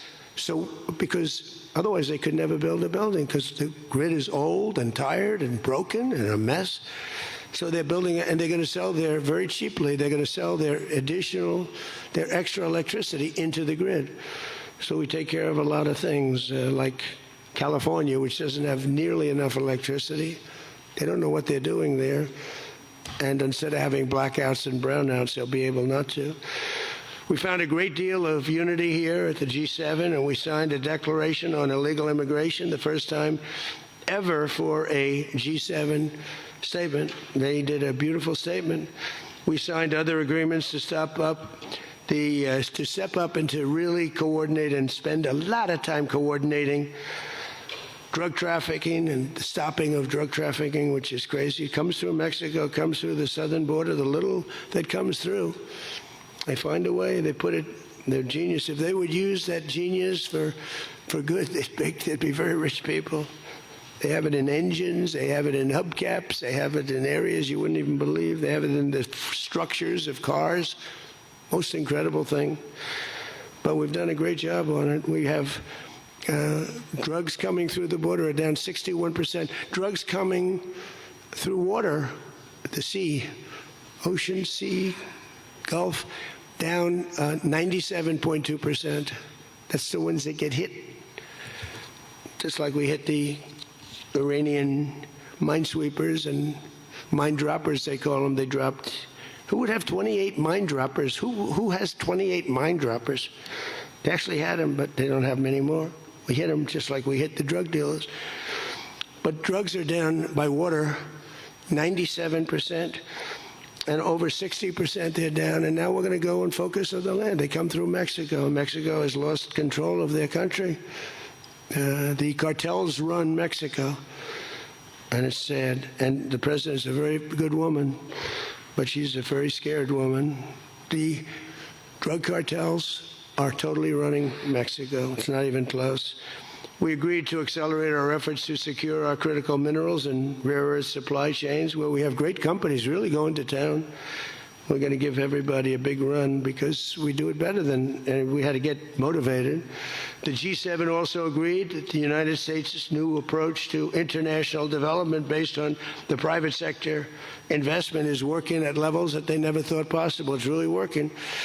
I held a number of very positive bilateral meetings, including with the President of France. It was a very good meeting, actually. The Emir of Qatar, Sheikh Tamim, who's, I tell you, I wish I could really know the guy. You know, some people say, well, he lived in that neighborhood. You can't be saying things that you'd like to have him say. He was fantastic on this, and he's been a fantastic guy in terms of energy and getting energy out there. President of the United Arab Emirates, Mohammed bin Zayed, who's an amazing warrior. President El-Sisi of Egypt. Prime Minister Modi of India. We spent a long time together today. I spoke to Mohammed. I spoke to the Crown Prince of Saudi Arabia a number of times. They're all so happy that they're still, you have to have them happy too, you know. We're using their airports, not that they could stop us if we didn't want them to, but it'd be nice that I went to get that little sucker. But I hate missing. But we spoke to all of them and many countries all over the world. So every country, I think Israel too. Look, think of what Israel's getting. They're not going to be nuked. It's very simple. I told Bibi, your biggest risk was that they'd drop a nuclear weapon into the middle of Israel. They'd only need one. and there would be no more Israel. Think of it, baby. You got the most important thing that you were asking for is that. So I think they're happy. Some people are going to be, not him, but there are some people, some writers, some that I thought were friends of mine, but I don't want them as friends anymore because they're either stupid or they're bad people. But we stopped nuclear holocaust, and it stopped too. I mean, there's not going to be any of that. So from the beginning to the end, it was clear that this week America's back. It's bigger and better and stronger. We're more respected as a country right now, I think, than we ever have been. And we were a laughingstock 2 years ago. They would laugh at us. We had a man that should have never been there. You know that. A man that would walk up to a podium once every year, and they'd ask him, what flavor ice cream do you like? I like vanilla. Then he'd try and find the stairs, which he couldn't find most of the time, and he'd leave. This is very unfair reporting. And then you said you didn't know about that. You didn't know there was something wrong. We can never let that happen to our country again. To me, the worst. We had the worst inflation ever. We had the worst in prices and the costs. It's all coming down now because the oil is bringing it down. You're going to see numbers that are going to be amazing. But this evening, I look forward to a very special dinner with President Macron and his fabulous wife at the Palace of Versailles. I sort of like that palace. Palace has a lot of gold. I want to check it out. It's a beautiful palace, maybe the most beautiful of all. I hope you're going to get to see it. The ones that are traveling with me, I hope you're going to get to see it because it's amazing. But they asked me if I'd stay a little bit longer and go to Paris. So I'll get home a little bit later, but it'll be a nice dinner. But I'm interested to see it. I mean, that's the ultimate, I guess. It's the ultimate of its type. Louis XIV, celebrating the 250th anniversary of America's founding and America's oldest alliance. And we're celebrating that a little bit tonight. They'll have the biggest people in Europe at the dinner. And those people love our country. And hopefully Europe's going to find its way. Europe is having a lot of hard times. They're doing some things very badly on energy and on immigration. They're doing things very badly. And we'll be talking about that tonight. So with that all said, if you want to ask us any questions, feel free to ask the people behind me. Yeah? Peter? Bonjour. You've been clear, President Trump, the United States is not going to directly pay Iran, but the U.S. is going to let the Iranians start making billions of dollars, selling oil, accessing this reconstruction fund. Only if they're doing things right. Peter, only if we're not doing anything. We're not putting up money. Only if they're doing things right. If they're doing things right, if people want to invest, they can invest. But they had this $300 million fund. It's only $300 billion fund. It's only if they're doing things right. Remember this also. When you talk about billions of dollars, they've had much more than $1 trillion worth of damage done. They got a long way. There'll be 15 to 20 years to rebuild what they have right now. So they have to behave themselves. If they're not behaving, they get hit again. You know, they'll be hit again because we can do it very easily. It's going to take a long way for them to build back their anti-aircraft stuff.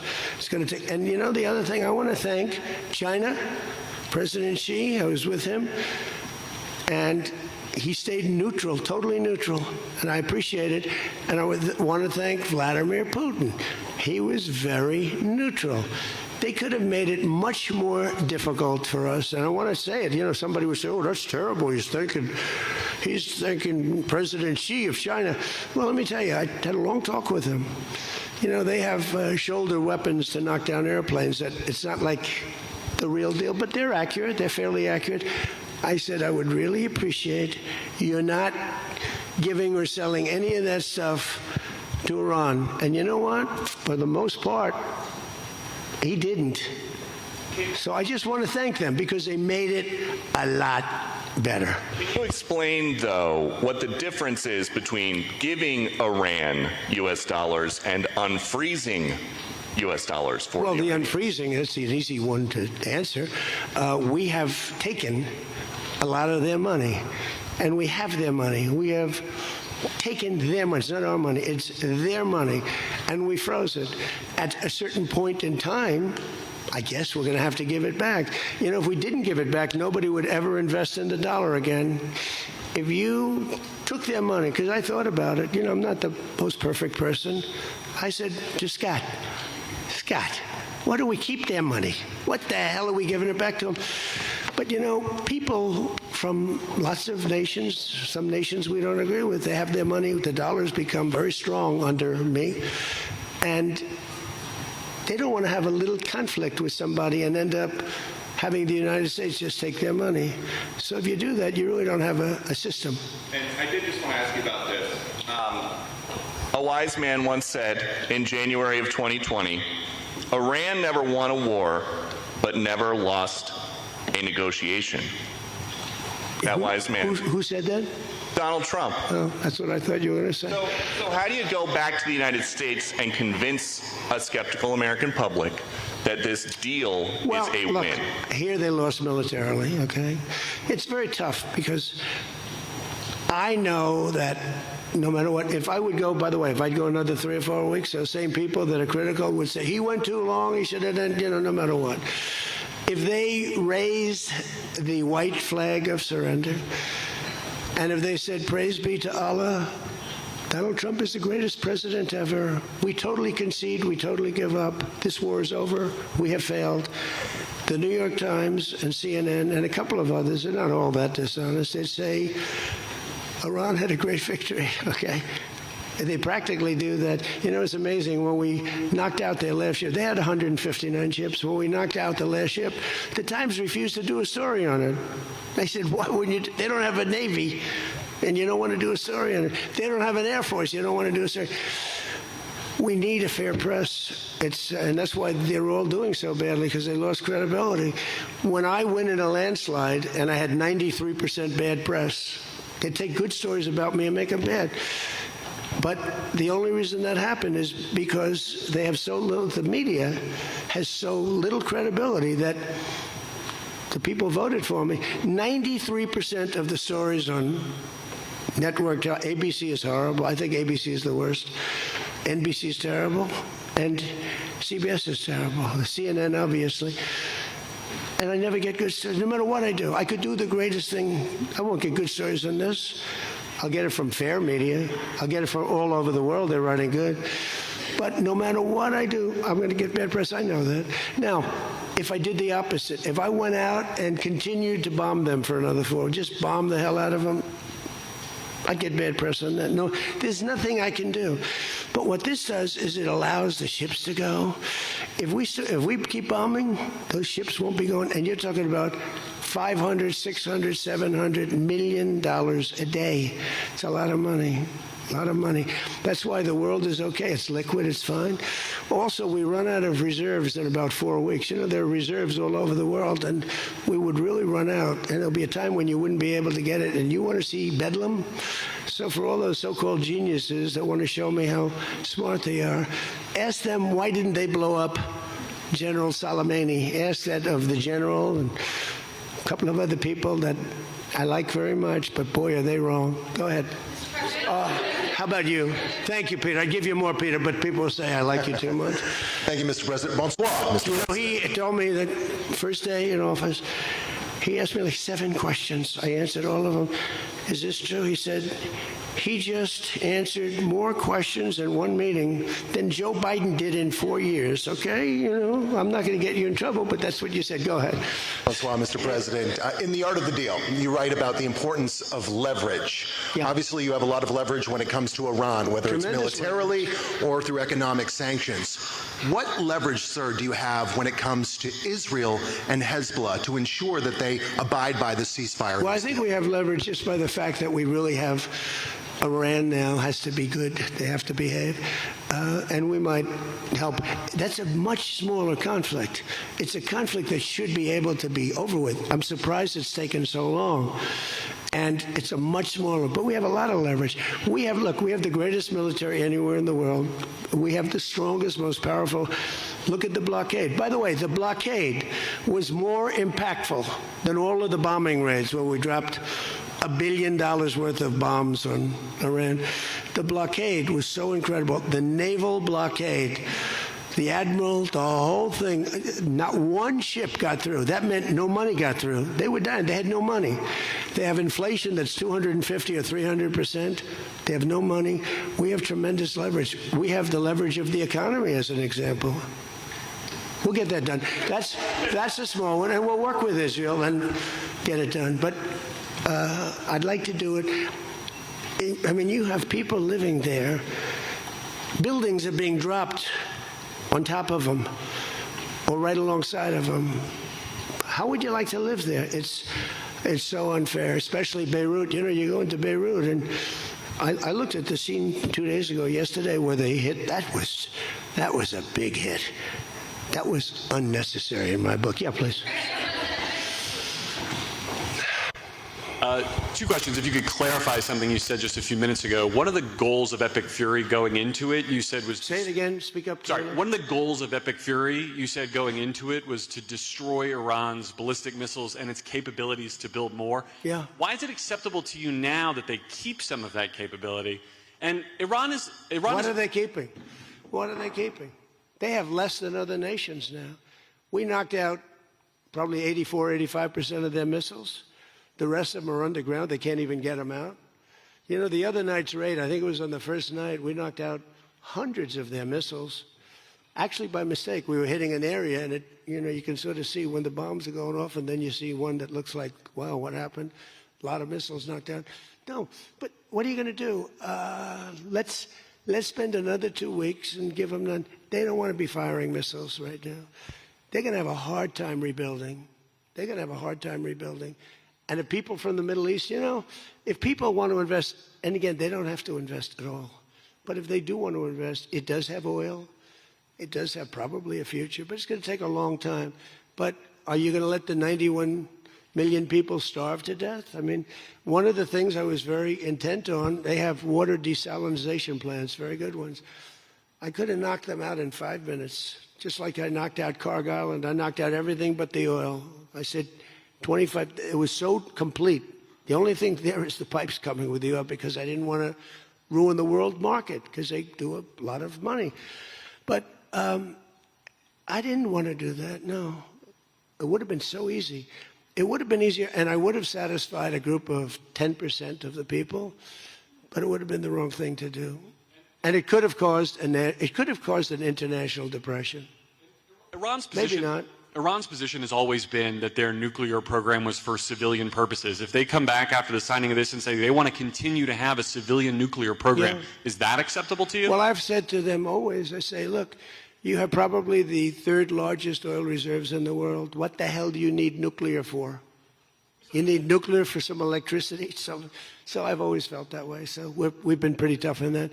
It is a little hard, though, when you say that somebody wants it, other people have it, other adjoining states have it, and you're not letting them have it for purposes of electricity and things like that. It's always a little tough. You have to use a little common sense, please. New York Times, please. Thank you, Mr. President, for the question. Now that you're approaching a new phase in this conflict with Iran, can you now say whether you will hold anyone in your administration accountable for the strike on a school that killed more than 100 children on the first day of the war? No, if it was a fault, and as you know, that's under investigation, it's such a strange question to be asked at this state, because you're talking about a long time ago, but nobody did that on purpose. I guess you'd have to say about them, what about the thousands of soldiers that they blew up when they opened their car door? What about the thousands of people that were killed by Iran? No, mistakes are made. The war is nasty. But I know it's under investigation, and I could have a report for you tomorrow. Or I would ask Pete Hegseth that question, because they have it under investigation. Please. Mr. President, you've been saying all week that this deal permanently prevents Iran from getting a nuclear weapon, but the drafts of the deal that have been floating around barely mention Iran's nuclear program. So can you explain how exactly the deal achieves that goal? So when I say permanently, it should be permanently. But if it's not permanently, we will bomb them They will be bombed, just like I bombed them on Wednesday night and Tuesday night, and was going to bomb them on Thursday night at a level that was 3 times greater, and they knew that. I will bomb them. Now, that's with me as president. If you have a weak, pathetic president, maybe that doesn't happen, but I can only do the job that I have to do. I have a long time to go. I have almost 3 years, close to 3 years. Time is going fast. But our country's become we're the most respected country in the world. Those leaders today, they said, we used to laugh at you. 2 years ago, the same guys, they'd laugh at the country. And now they say, you're the most respected country anywhere in the world. Militarily, even military. Take a look at what happened look at what happened in so many different locations. Afghanistan, that horrible retreat that these people made, leaving equipment behind. They weren't under any pressure. You take your time. You can get out. I was going to get out. We were going to get out with dignity and pride, take 100% of the equipment. I was even taking the tents down. But then they got in and they just left. They left all the equipment. I may get all that equipment back. Now, here's the thing. More symbolic, because it's a little old now. But we may get it all back. Afghanistan is kissing our ass. You know that? Bomb Iran if they don't comply, but there's nothing enforceable in the deal itself. Is that correct? Doesn't have to be. I let them know. I said, look, if you don't adhere to the agreement, I don't want to do that, but we're going to bomb the hell out of you. And I don't think that they're going to veer from the agreement. What else am I going to do? Am I going to say, I'm going to take you to court? Let me take you to court. Let me sue you.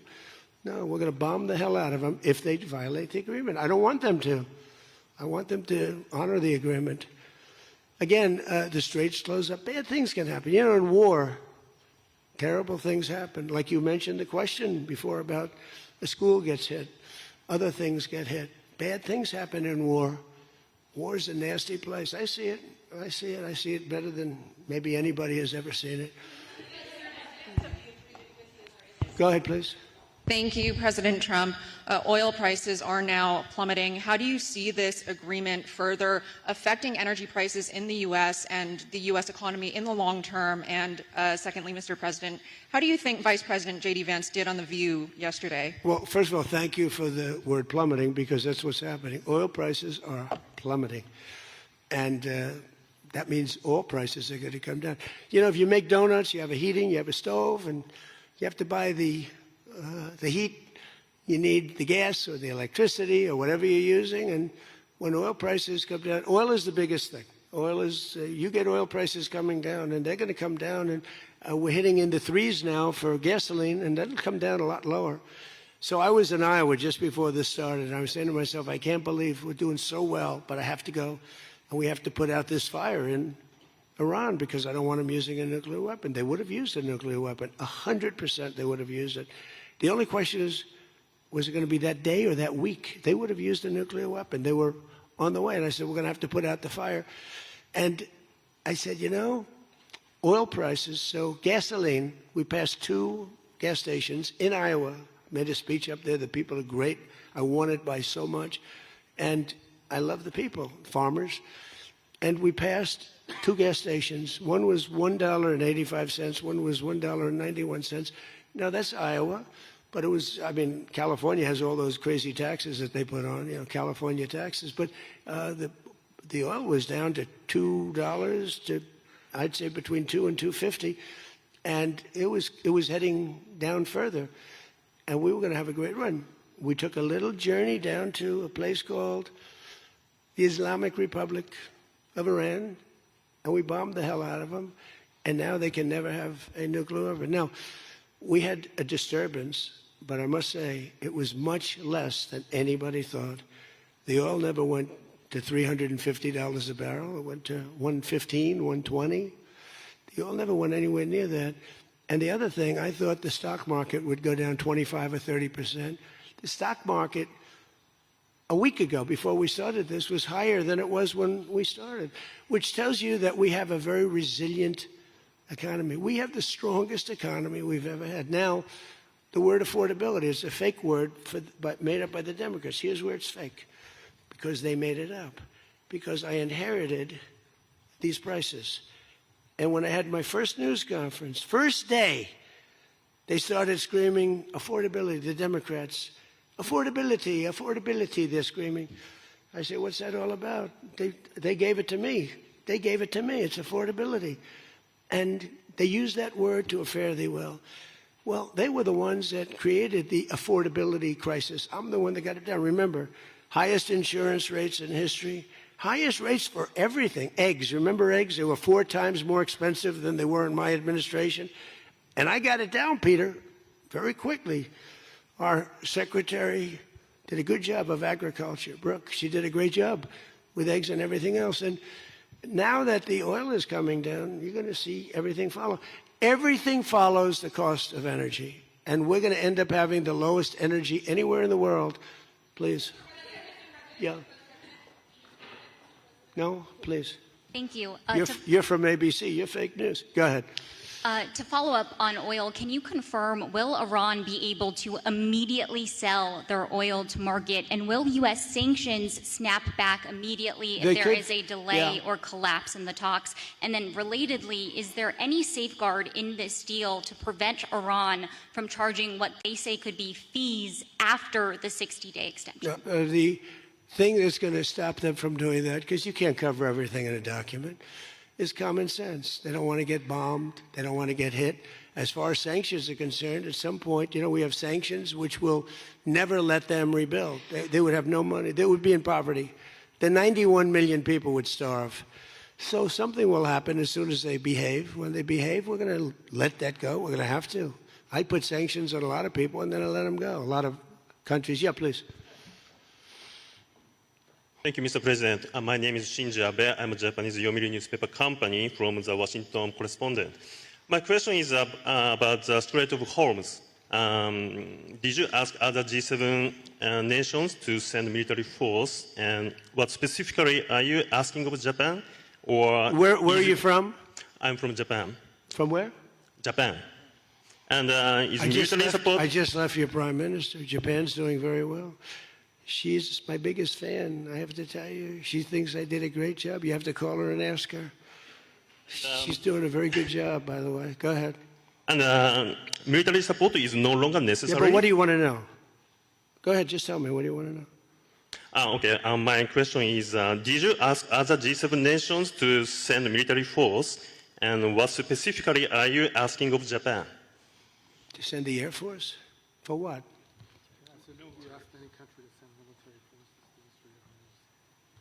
Oh, other countries, not just Japan. No, we don't need it. Oh, by the way, they all want to do it. They all want to do it. Every single one of them. They want to go be a part of it now.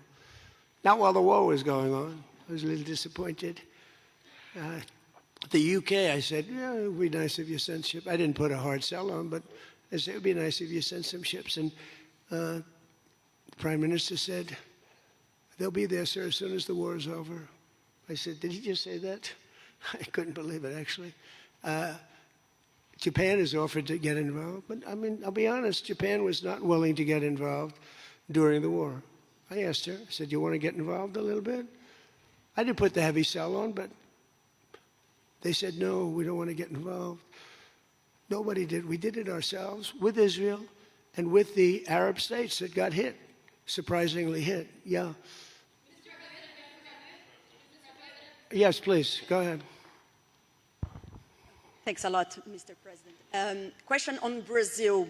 I would like to know, how was your interaction here in Evian during the G7 with the Brazilian President Lula? Did you talk about the new U.S. tariffs on Brazil? Did you talk about the U.S. designation of criminal gangs as terrorists? We did. How was it? I spent a lot of time with him, actually, and it's become a little rough country, right? Politically. It's been a little dangerous politically. You're talking about Brazil, yeah? It's been nasty. I hear they arrested somebody that's running for office today. I found that out after we left. I just said goodbye to him, and I heard that they arrested the Bolsonaro Jr. He was doing well in the polls, and they arrested him because he made a statement in Texas. They arrested him, or they want to arrest him. They have something out for his arrest. Now, they play pretty tough. But nobody plays tougher than the United States. Look, our elections are totally rigged. We have rigged elections. Please, in the back. Yes, sir. Go ahead. Thank you so much, President. Thank you. Sumu Sakamoto, the Asahi Shimbun. For G7, the concept of the rule of law has long been considered the core principle. During this summit, any of the leaders expressed any concerns on the possible violation of international law on the attack on Iran? No, actually the opposite. They felt they were very dangerous. They were very relieved because they could get hit too. They were very relieved. No, we never discussed that. No, it would be the opposite. They broke the law. They killed thousands of people. They killed thousands of our soldiers and hundreds of thousands of people. Yeah, please, go ahead. Go ahead.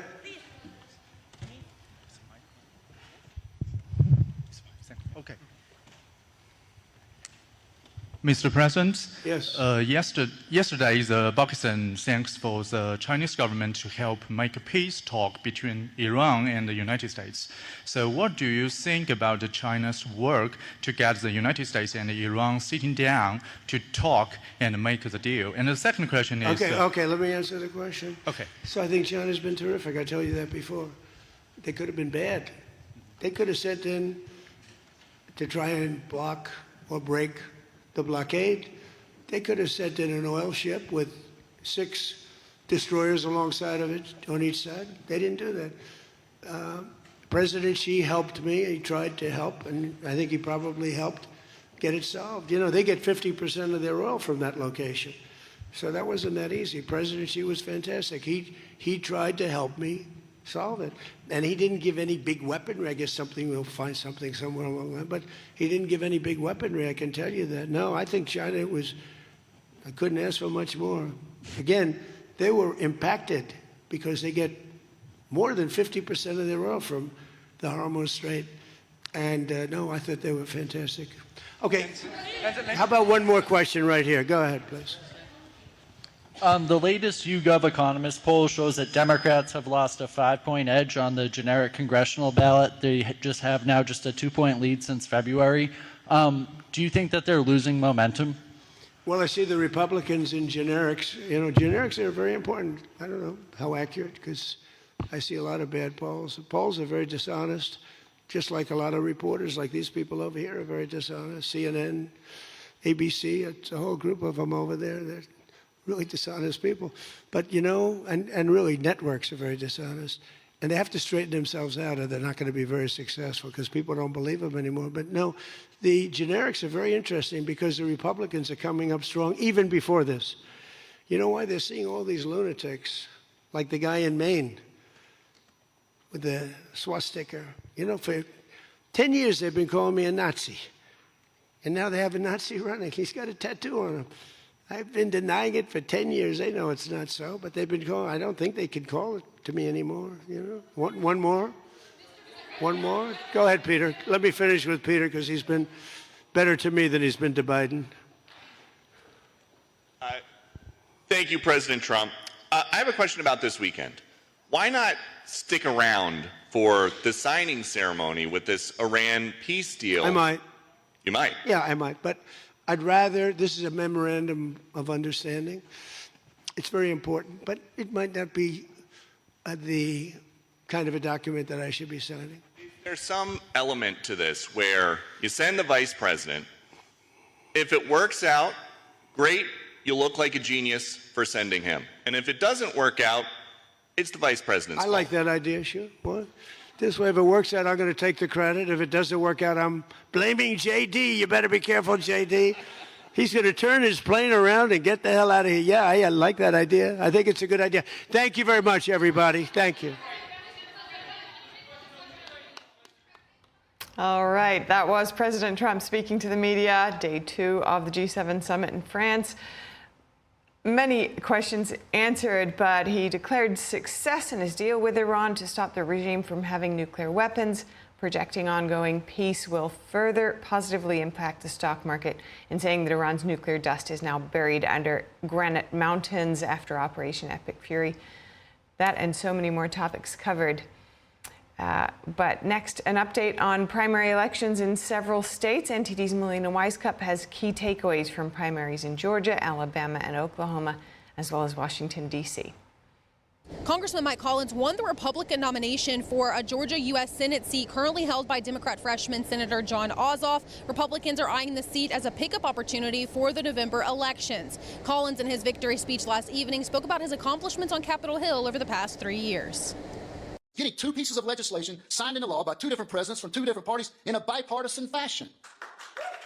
Collins was the Trump-backed candidate in this race, and he won with a 10 percentage point of a victory over his challenger, Derek Dooley, who was endorsed by the state's governor, Brian Kemp. As for the race for governor, the candidate that both President Trump and Governor Kemp endorsed lost to self-funded billionaire Rick Jackson. The president still congratulating Jackson, saying he won after running a great Trump campaign, calling it very smart.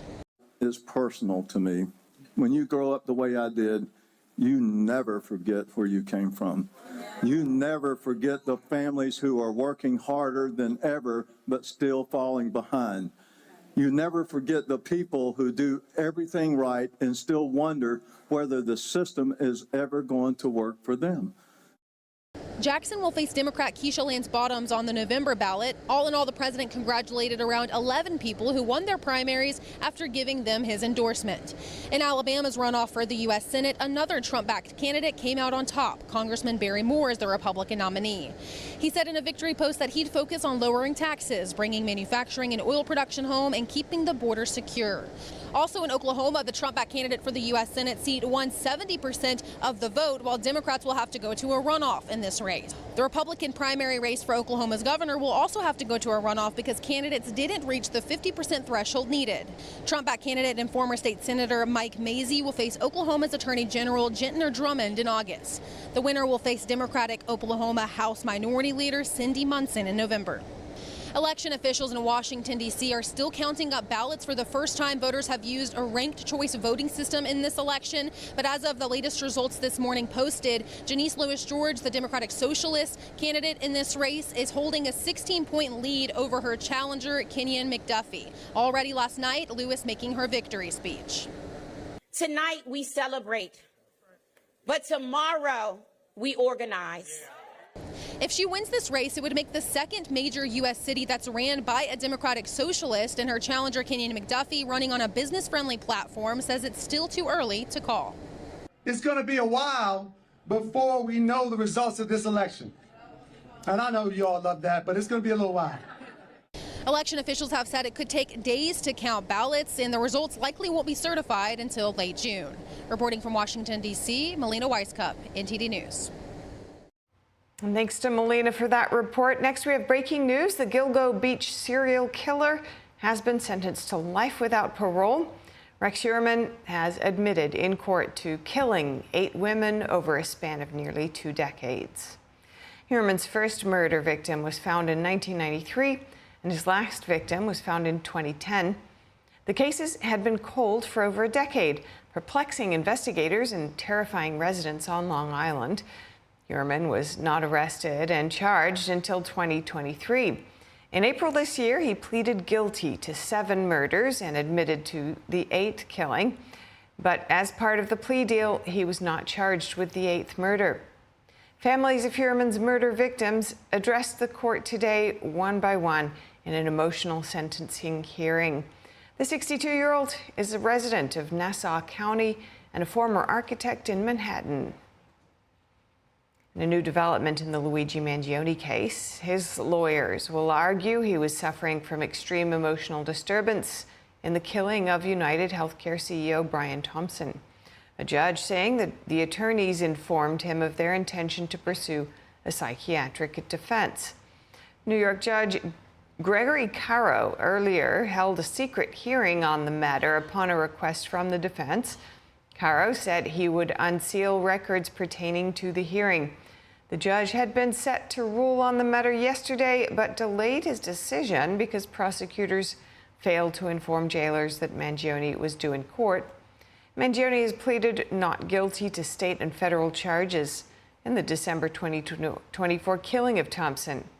His federal trial, which involves stalking charges, is set to begin on October 13th. This morning, senators have been working on human rights legislation. The Senate Foreign Relations Committee marking up a bill called the Falun Gong Protection Act. It's a bipartisan bill aimed at holding Chinese Communist Party officials accountable for forcibly harvesting organs from prisoners of conscience. The lead sponsor of the bill previously told NTD why it's imperative to combat the abuse. They literally capture practitioners of Falun Gong. They remove their organs and then they provide them either to transplant to other Chinese nationals, or they also find them the organs on the black market to be trafficked overseas. It is a grotesque and utterly inhumane practice. And the Chinese Communist Party is an evil organization, and I think we need American leadership to stand up and shine a light to stop their espionage, to stop their propaganda, to stop their theft of intellectual property, to stop their murder, their torture. The bill would sanction perpetrators of the crime, including visa invalidation, blocking an offender from entering the United States, and imposing criminal punishment of fines of up to $1 million and 20 years in prison. Falun Gong is a spiritual meditation practice based on the principles of truthfulness, compassion, and tolerance. The Chinese Communist Party has persecuted its adherents since 1999. The Falun Gong Protection Act has already passed the House by voice vote with no opposition. Senators will vote to advance it out of committee today. Senator Jeff Merkley told Sound of Hope that the bill has a good chance of passing the Senate, and he hopes to bring more awareness to the issue. Take a listen. We held the hearing before the China Commission, and to hear the stories of folks who have witnessed what was going on, I hope we can really increase world awareness of this terrible practice. The next step is a full vote on the Senate floor before it can be signed into law by the president. And coming up, President Trump delaying federal prosecutor Jay Clayton's nomination for the nation's intelligence director role. What we know about his decision. And the Labor Department demanding states comply with anti-fraud efforts related to unemployment insurance or risk losing federal funding.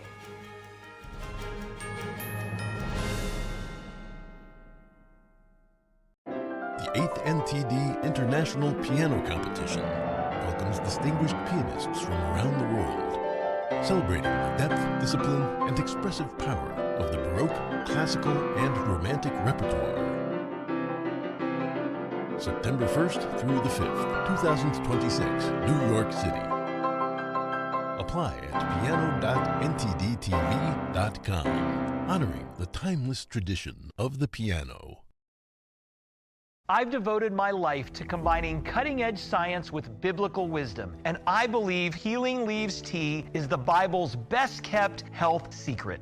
In Revelation 22, the Bible reveals the tree of life and declares the leaves are for the healing of the nations. Amazingly, science confirms what Scripture declares. These leaves support digestion and immunity, maintain healthy inflammation, and boost energy. So instead of another supplement, I created Healing Leaves Tea. It's caffeine-free, convenient, and delicious, hot or cold. Thousands are making Healing Leaves Tea part of their daily wellness routine, and now you can too. Call the number on your screen for this exclusive TV deal and save 30% on your preferred customer order with free shipping and risk-free 30-day money-back guarantee. As a bonus, we'll include the Beginner's Guide to Essential Oils, a $16.99 value free. Call the number on your screen to learn more right now.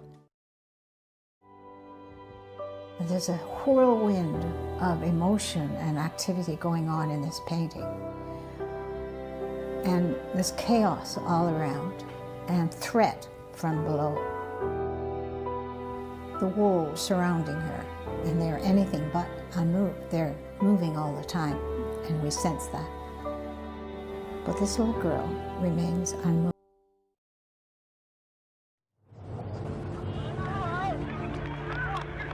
There are real consequences to controlled media.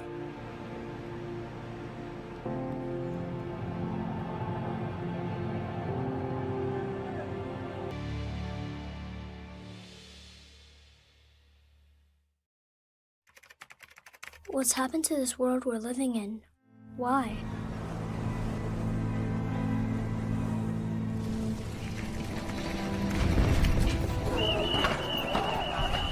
For the 4 years he has been on this earth, he has known nothing but war. Wherever I go, the things I see, I just want to turn away.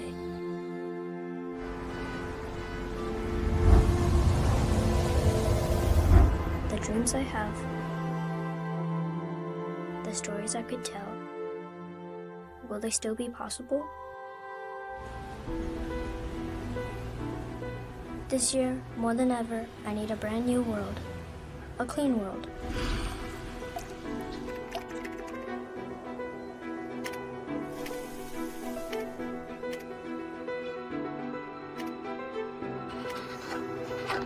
Where I can improve myself and be inspired.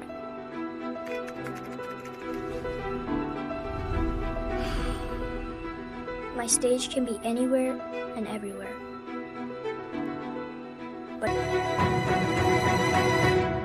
Ganjing World, a brighter way of life.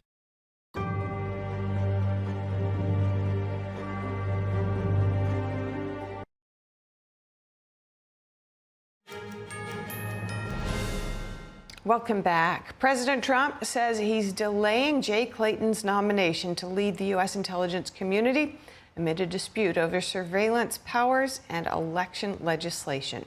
The president announcing he'll keep housing official Bill Pulte as acting director of national intelligence and cancel a planned Senate hearing on Clayton's nomination.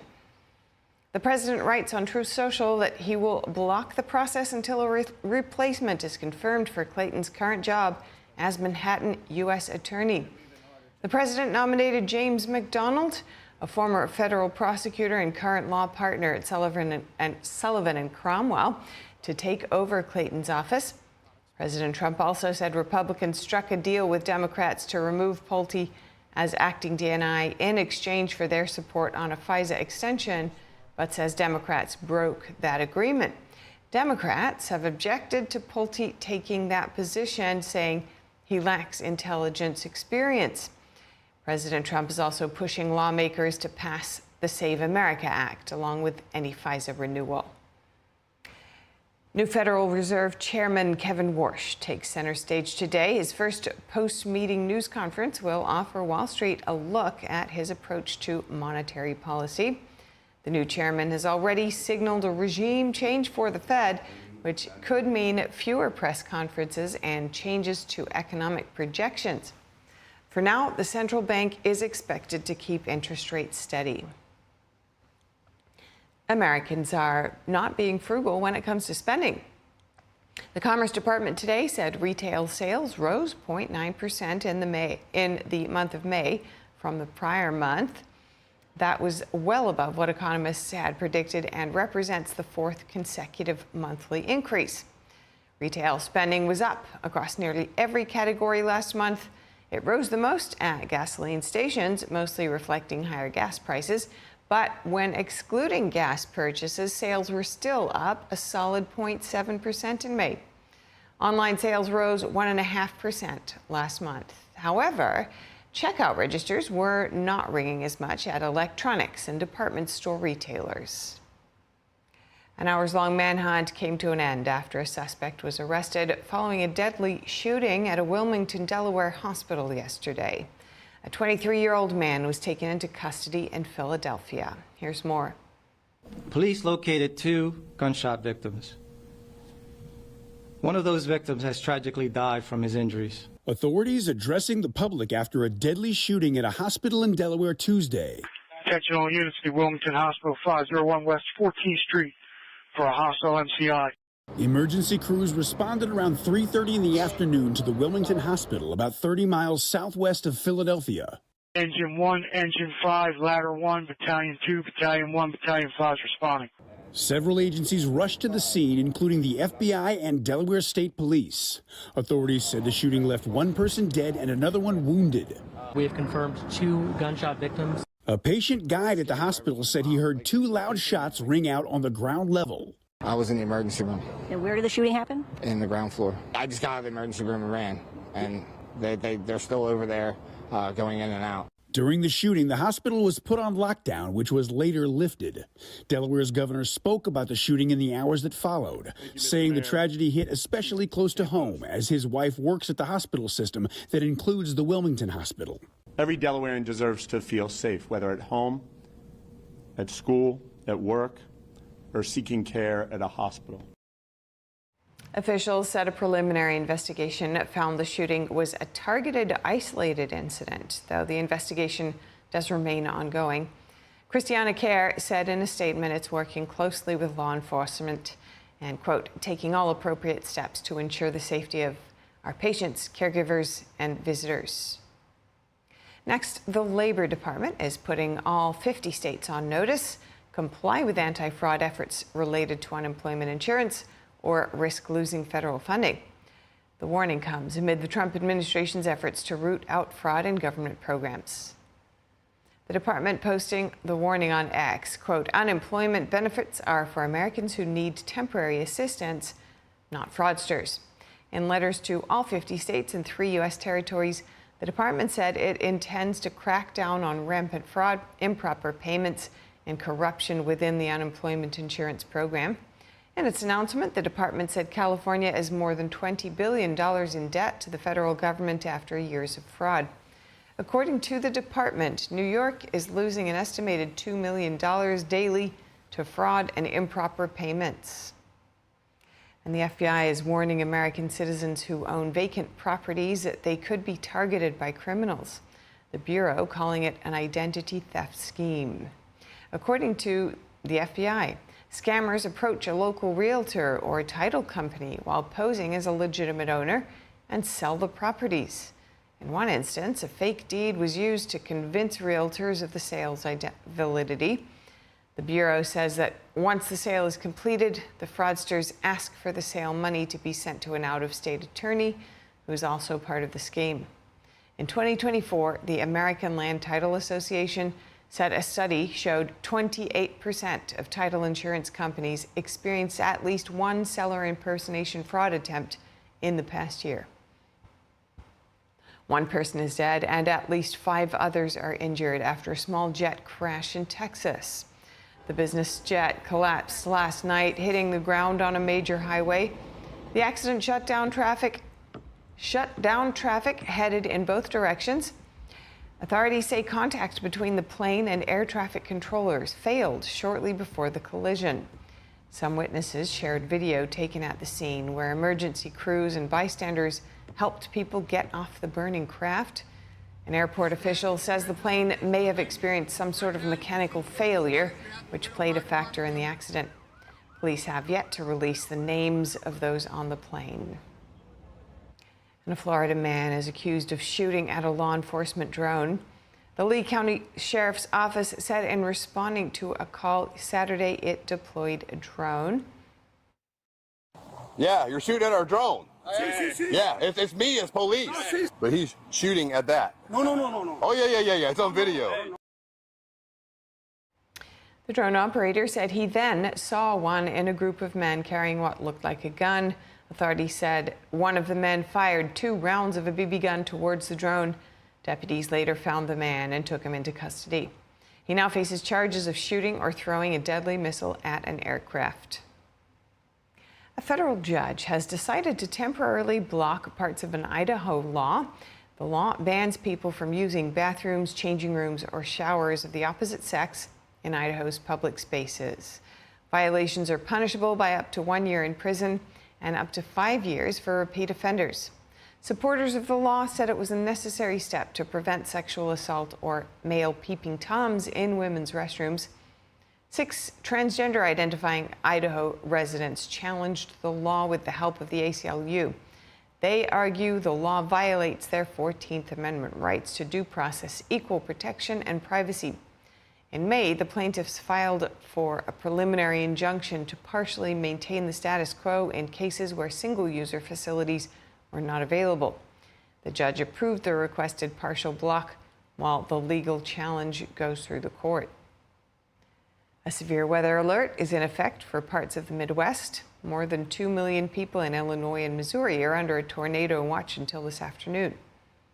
The threat area includes cities of Peoria, Lincoln, Springfield, and Champaign.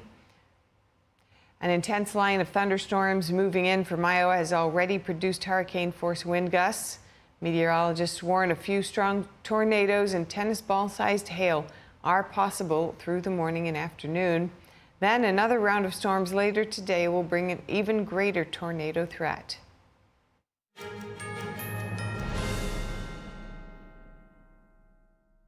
I am so glad you ladies are here.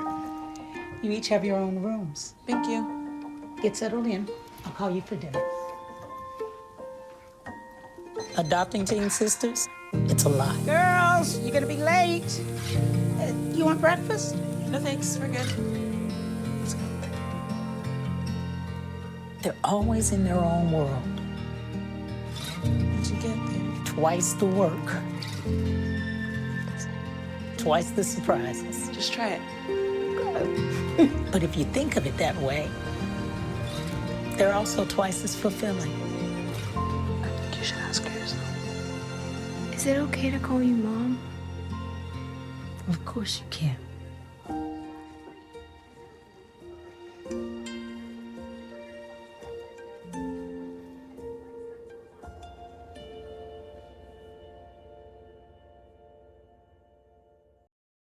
I debate all day. It's what I do.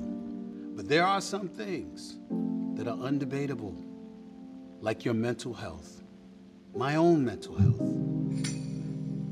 I was in a dark place when my brother passed away in a car accident. I've never been more devastated than the day I lost my mom. I was depressed, miserable, in ways I never imagined. I reached out, and my sisters came. My pastor, my therapist. They helped me get through it. I found that the more I spoke up, the healthier my mind became. The chaos that was in me began to subside. I was more focused, clear. When you love your mind, you can go so much further. That's not up for debate. Find mental health resources at loveyourmindtoday.org.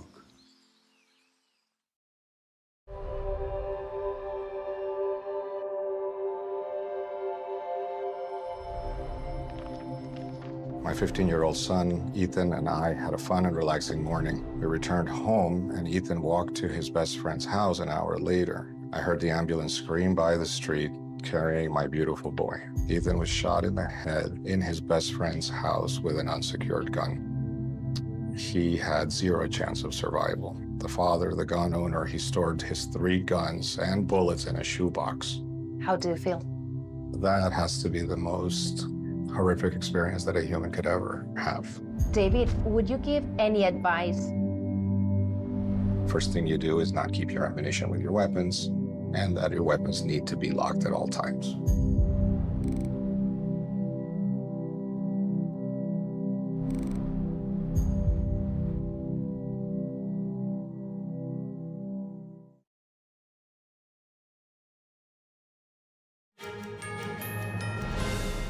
Welcome back. The president wrapping up the G7 summit with a press conference just moments ago. Meanwhile, senior U.S. officials were briefing reporters about the deal with Iran. NTD White House correspondent Iris Tao joins us live now with the details. Good afternoon, Iris. Tell us more. Good afternoon to you as well, Steph. So President Trump just wrapped up a lengthy press conference at G7 in France to talk about the latest memorandum of understanding signed between the U.S. and Iran. The president saying that it's a deal that would ensure that the U.S. will have a performance-based model to really monitor what Iran does over the next period of time in order for Iran to get any sanction relief. Here's President Trump talking about the deal. Watch. We reached an agreement with Iran that achieves everything we set out to accomplish, everything and much more. I think they're going to behave much differently. I think they see a different way of life that they were never exposed to. So the one thing I didn't want to see is I didn't want to see economic catastrophe. If you kept this going, that could have happened. Meanwhile, as this press conference was ongoing, senior U.S. officials were briefing us on a background call hosted by the White House about the specifics in the Memorandum of Understanding. Actually, officials read the whole agreement word by word to us. So here are the 14 points in that agreement. First, that agreement calls for an immediate and permanent termination of military operations on all fronts, including Lebanon. Both sides undertake not to initiate any war, military operation, threat, or use of force against each other. A second point is about sovereignty, saying that the U.S. and Iran commit to respecting each other's sovereignty and territorial integrity, adding that they will refrain from interfering with each other's domestic affairs. Now, the third point is about timeline. It says that both countries agreed to negotiate and achieve a final deal with a maximum of 60 days that could be extended, though, if both sides agree. The fourth point about the U.S. naval blockade, saying that the U.S. will immediately begin lifting its naval blockade and any impediments against Iran and will fully end the naval blockade within 30 days. Now, also expects vessel traffic to return to pre-war levels, adding that, of course, that U.S. forces will also return to their pre-war posture. Meanwhile, when it comes to the Strait of Hormuz, it mandates that Iran would need to ensure that commercial vessels can pass through with no tolls for 60 days, and also will clear obstacles both technically and militarily to demine that strait. I'll also talk with countries in the region, including Oman. Now, when it comes to the controversial news and alleged allegations about funds the U.S. will give Iran, the memorandum makes clear that the U.S. won't give any taxpayer money to Iran upfront. Instead, the U.S. and regional partners will develop a mutually agreed plan with at least $300 billion for the reconstruction and economic development of Iran. That mechanism, meanwhile, will not be utilizing U.S. taxpayer money. Instead, is an allowance for Iran to get private investments. Now, about sanctions, the agreement says that the U.S. will terminate a lot of sanctions against Iran, including, for example, under the UN Security Council resolutions, as well as the IAEA resolutions, and of course, all depending on whether or not Iran actually performs according to this agreement. When it comes to the nuclear part, which is essential, as officials say that not like Iranian has been saying, the deal does include actually nuclear component to it. Specifically, it says that Iran reaffirms that it shall not procure or develop nuclear weapons, and that the U.S. will get the stockpile enriched uranium by destroying it, downblending it rather on site under IAEA supervision. Now, sanctions relief is also tied to this nuclear framework. Now, the ninth point is about status quo. Pending final deal, both sides agreed to maintain the status quo, meaning that Iran will maintain the current status quo of its nuclear program, and the U.S. will not impose any new sanctions and will not deploy any additional forces in the region. When it comes to oil, the 10th point, it says that the U.S. Treasury will issue waivers for the exports of Iranian crude oil. And meanwhile, for frozen assets, the U.S. will also make fully available the frozen funds for Iran, but also, again, depending on whether or not Iran executes what it promised in the deal. Now, the whole mechanism will be monitored about its implementation as it goes forward. And of course, full future compliance will also be monitored. After signing this deal, still slated for Friday, the two parts will start negotiations on the remaining paragraphs of the final deal. So those are the main points of the memorandum of understanding just read to us and really summarized by us to you just now about what's really in that agreement. Officials did make a note to us, though, that this is built like a dial. Basically, if Iran shows good behavior, especially on its nuclear program, the U.S. will respond by gradually increasing sanctions relief as well as economic benefits for Iran. It's also made very clear that the U.S. will not give Iran anything up front, as everything will have to be verified and monitored as Iran takes actual steps to curb its nuclear ambitions. And also, meanwhile, it's another priority for the U.S., actually, according to the officials, to really stop the situation where China is getting massive discounts on Iranian crude oil due to the ongoing blockade as well as the ongoing sanctions. It says that now the new situation will now allow that situation to stop. Overall, though, this framework, according to officials, gives U.S. leverage and strong strength and also open up a 60-day window for more negotiations. Now, President Trump, during the conference, also reiterating a lot of these points, and he also emphasizes that the U.S. economy is rapidly rebounding with oil prices plummeting, now on the news of a almost to be signed deal. Here's the president just now taking a question from NTD's Mario Otsu at the press conference. Let's take a look. Thank you, President Trump. Oil prices are now plummeting. How do you see this agreement further affecting energy prices in the U.S. and the U.S. economy in the long term? And secondly, Mr. President, how do you think Vice President J.D. Vance did on The View yesterday? Well, first of all, thank you for the word plummeting, because that's what's happening. Oil prices are plummeting. And that means oil prices are going to come down. You know, if you make donuts, you have a heating, you have a stove, and you have to buy the heat, you need the gas or the electricity or whatever you're using. And when oil prices come down, oil is the biggest thing. Oil is, you get oil prices coming down, and they're going to come down. And we're hitting into threes now for gasoline, and that'll come down a lot lower. Now, both President Trump and senior officials emphasizing that if Iran does not actually comply with the deal, the U.S. will go back to bombing. President Trump saying that if the U.S. and Iran cannot reach a wider deal to end the war now in its 110th day during this negotiation period, and then, well, we go back to bombing. The administration official telling us that if the U.S. sees that Iran is again dragging the U.S. along and kind of, quote, bullshitting us, that they will go back very quickly to pulling the plug on it and go back to tightening the screws on them very aggressively. So some fresh warnings from the Trump administration, as well as it projects optimism both on a deal signing as well as on the U.S. economy. Back to you.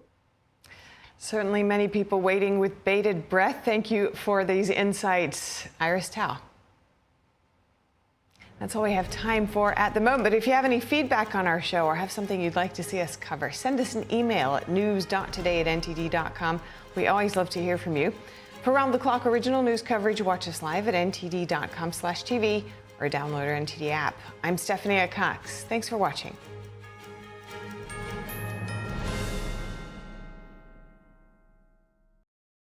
Introducing the Quest-Wise Soothing Herbal Eye Patches. It comes with 30 pairs and can be used to help combat tired and strained eyes. The natural herbal formula provides a cooling, minty, and refreshing effect that stimulates natural tears and awakens your tired eyes. Placing the eye patches around your eyes helps to reduce dryness and massages acupuncture points. They can be worn while reading, studying, using electronics, and provide hours of long-lasting relief.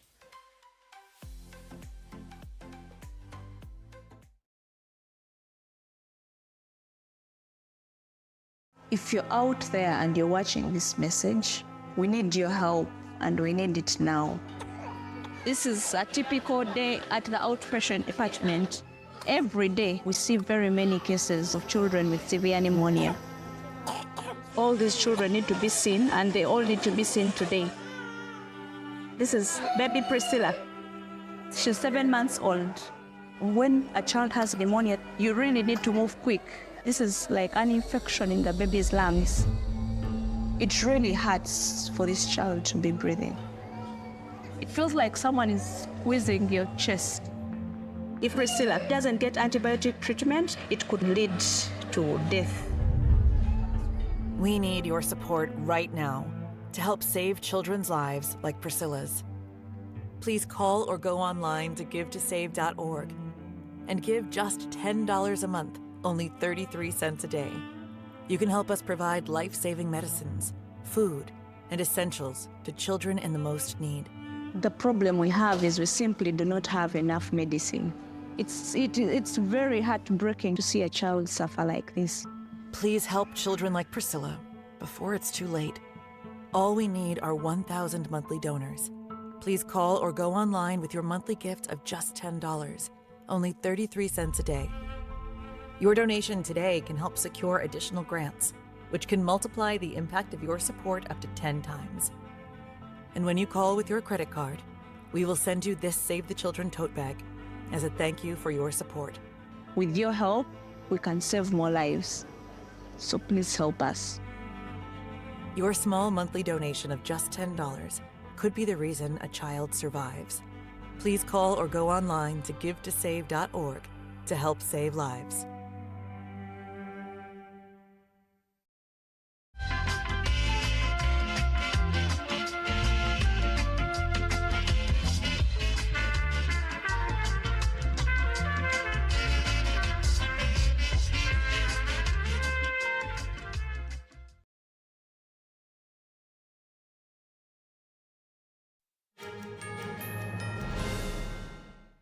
Welcome back. President Trump says he's canceling a Senate hearing for his nominee to be Director of National Intelligence. Trump announced today that Jay Clayton will no longer appear before the Senate Intelligence Committee. And then the president appointed Federal Housing and Finance Agency Director William Pulte as acting DNI. Democrats criticized the move, saying Pulte lacked intelligence experience. The president later nominating Jay Clayton, currently the U.S. Attorney for the Southern District of New York. But President Trump this morning posted that Republicans and Democrats agreed to remove Pulte as acting DNI. In return, Democrats would support an extension of the Foreign Intelligence Surveillance Act, or FISA. But the president said Democrats broke the agreement. He also tied it to the Save America Act, a bill that would require proof of U.S. citizenship when registering to vote. Trump also said he would not approve a FISA extension unless the Save America Act is included. Next, new Federal Reserve Chairman Kevin Warsh takes center stage today. His first post-meeting news conference will offer Wall Street a look at his approach to monetary policy. The new chairman has already signaled a regime change for the Fed, which could mean fewer press conferences and changes to economic projections. For now, the central bank is expected to keep interest rates steady. Americans are not being frugal when it comes to spending. The Commerce Department today saying retail sales rose 0.9% in May from the prior month. That was well above what economists had predicted and represents the fourth consecutive monthly increase. Retail spending was up across nearly every category last month. It rose the most at gasoline stations, mostly reflecting higher gas prices. But when excluding gas purchases, sales were still up a solid 0.7% in May. Online sales rose 1.5% last month. However, checkout registers were not ringing as much at electronics and department store retailers. An hours-long manhunt came to an end after a suspect was arrested following a deadly shooting at a Wilmington, Delaware hospital yesterday. A 23-year-old man was taken into custody in Philadelphia. Here's more. Police located 2 gunshot victims. One of those victims has tragically died from his injuries. Authorities addressing the public after a deadly shooting at a hospital in Delaware Tuesday. Attention all units to Wilmington Hospital 501 West 14th Street for a hostile MCI. Emergency crews responded around 3:30 in the afternoon to the Wilmington Hospital, about 30 miles southwest of Philadelphia. Engine 1, Engine 5, Ladder 1, Battalion 2, Battalion 1, Battalion 5 is responding. Several agencies rushed to the scene, including the FBI and Delaware State Police. Authorities said the shooting left one person dead and another one wounded. We have confirmed 2 gunshot victims. A patient guide at the hospital said he heard 2 loud shots ring out on the ground level. I was in the emergency room. And where did the shooting happen? In the ground floor. I just got out of the emergency room and ran, and they're still over there going in and out. During the shooting, the hospital was put on lockdown, which was later lifted. Delaware's governor spoke about the shooting in the hours that followed, saying the tragedy hit especially close to home as his wife works at the hospital system that includes the Wilmington Hospital. Every Delawarean deserves to feel safe, whether at home, at school, at work, or seeking care at a hospital. Officials said a preliminary investigation found the shooting was a targeted, isolated incident. though the investigation remains ongoing. Christiana Care said in a statement it's working closely with law enforcement and, quote, taking all appropriate steps to ensure the safety of our patients, caregivers, and visitors. And one person is dead and at least 5 others are injured after a small jet crash in Texas. The business jet collapsed last night, hitting the ground on a major highway. The accident shut down traffic headed in both directions. Authorities say contact between the plane and air traffic controllers failed shortly before the collision. Some witnesses shared a video taken at the scene where emergency crews and bystanders helped people get off the burning craft. An airport official says the plane may have experienced some sort of mechanical failure, which played a factor in the accident. Police have yet to release the names of those on the plane. And a Florida man is accused of shooting at a law enforcement drone. The Lee County Sheriff's Office said in responding to a call Saturday, it deployed a drone. Yeah, you're shooting at our drone. Yeah, it's me as police. But he's shooting at that. No. Oh, yeah. It's on video. The drone operator said he then saw one in a group of men carrying what looked like a gun. Authorities said one of the men fired 2 rounds of a BB gun towards the drone. Deputies later found the man and took him into custody. He now faces charges of shooting or throwing a deadly missile at an aircraft. A federal judge has decided to temporarily block parts of an Idaho law. The law bans people from using bathrooms, change rooms, or showers of the opposite sex in Idaho's public spaces. Violations are punishable by up to 1 year in prison and up to 5 years for repeat offenders. Supporters of the law said it was a necessary step to prevent sexual assault or male peeping toms in women's restrooms. 6 transgender identifying Idaho residents challenged the law with the help of the ACLU. They argue the law violates their 14th Amendment rights due to due process, equal protection, and privacy. In May, the plaintiffs filed for a preliminary injunction to partially maintain the status quo in cases where single-user facilities were not available. The judge approved the requested partial block while the legal challenge goes through the court. And the Labor Department is putting all 50 states on notice, comply with anti-fraud efforts related to unemployment insurance or risk losing federal funding. The warning comes amid the Trump administration's efforts to root out fraud in government programs. The department posting the warning on X, quote, unemployment benefits are for Americans who need temporary assistance, not fraudsters. In letters to all 50 states and 3 U.S. territories, the department said it intends to crack down on rampant fraud, improper payments, and corruption within the unemployment insurance program. In its announcement, the department said California is more than $20 billion in debt to the federal government after years of fraud. According to the department, New York is losing an estimated $2 million daily to fraud and improper payments. And the FBI is warning American citizens who own vacant properties that they could be targeted by criminals. The Bureau calling it an identity theft scheme. According to the FBI, scammers approach a local realtor or title company while posing as a legitimate owner and sell the properties. In one instance, a fake deed was used to convince realtors of the sale's validity. The Bureau says that once the sale is completed, the fraudsters ask for the sale money to be sent to an out-of-state attorney who is also part of the scheme. In 2024, the American Land Title Association said a study showed 28% of title insurance companies experienced at least one seller impersonation fraud attempt in the past year. And a severe weather alert is in effect for parts of the Midwest. More than 2 million people in Illinois and Missouri are under a tornado watch until this afternoon.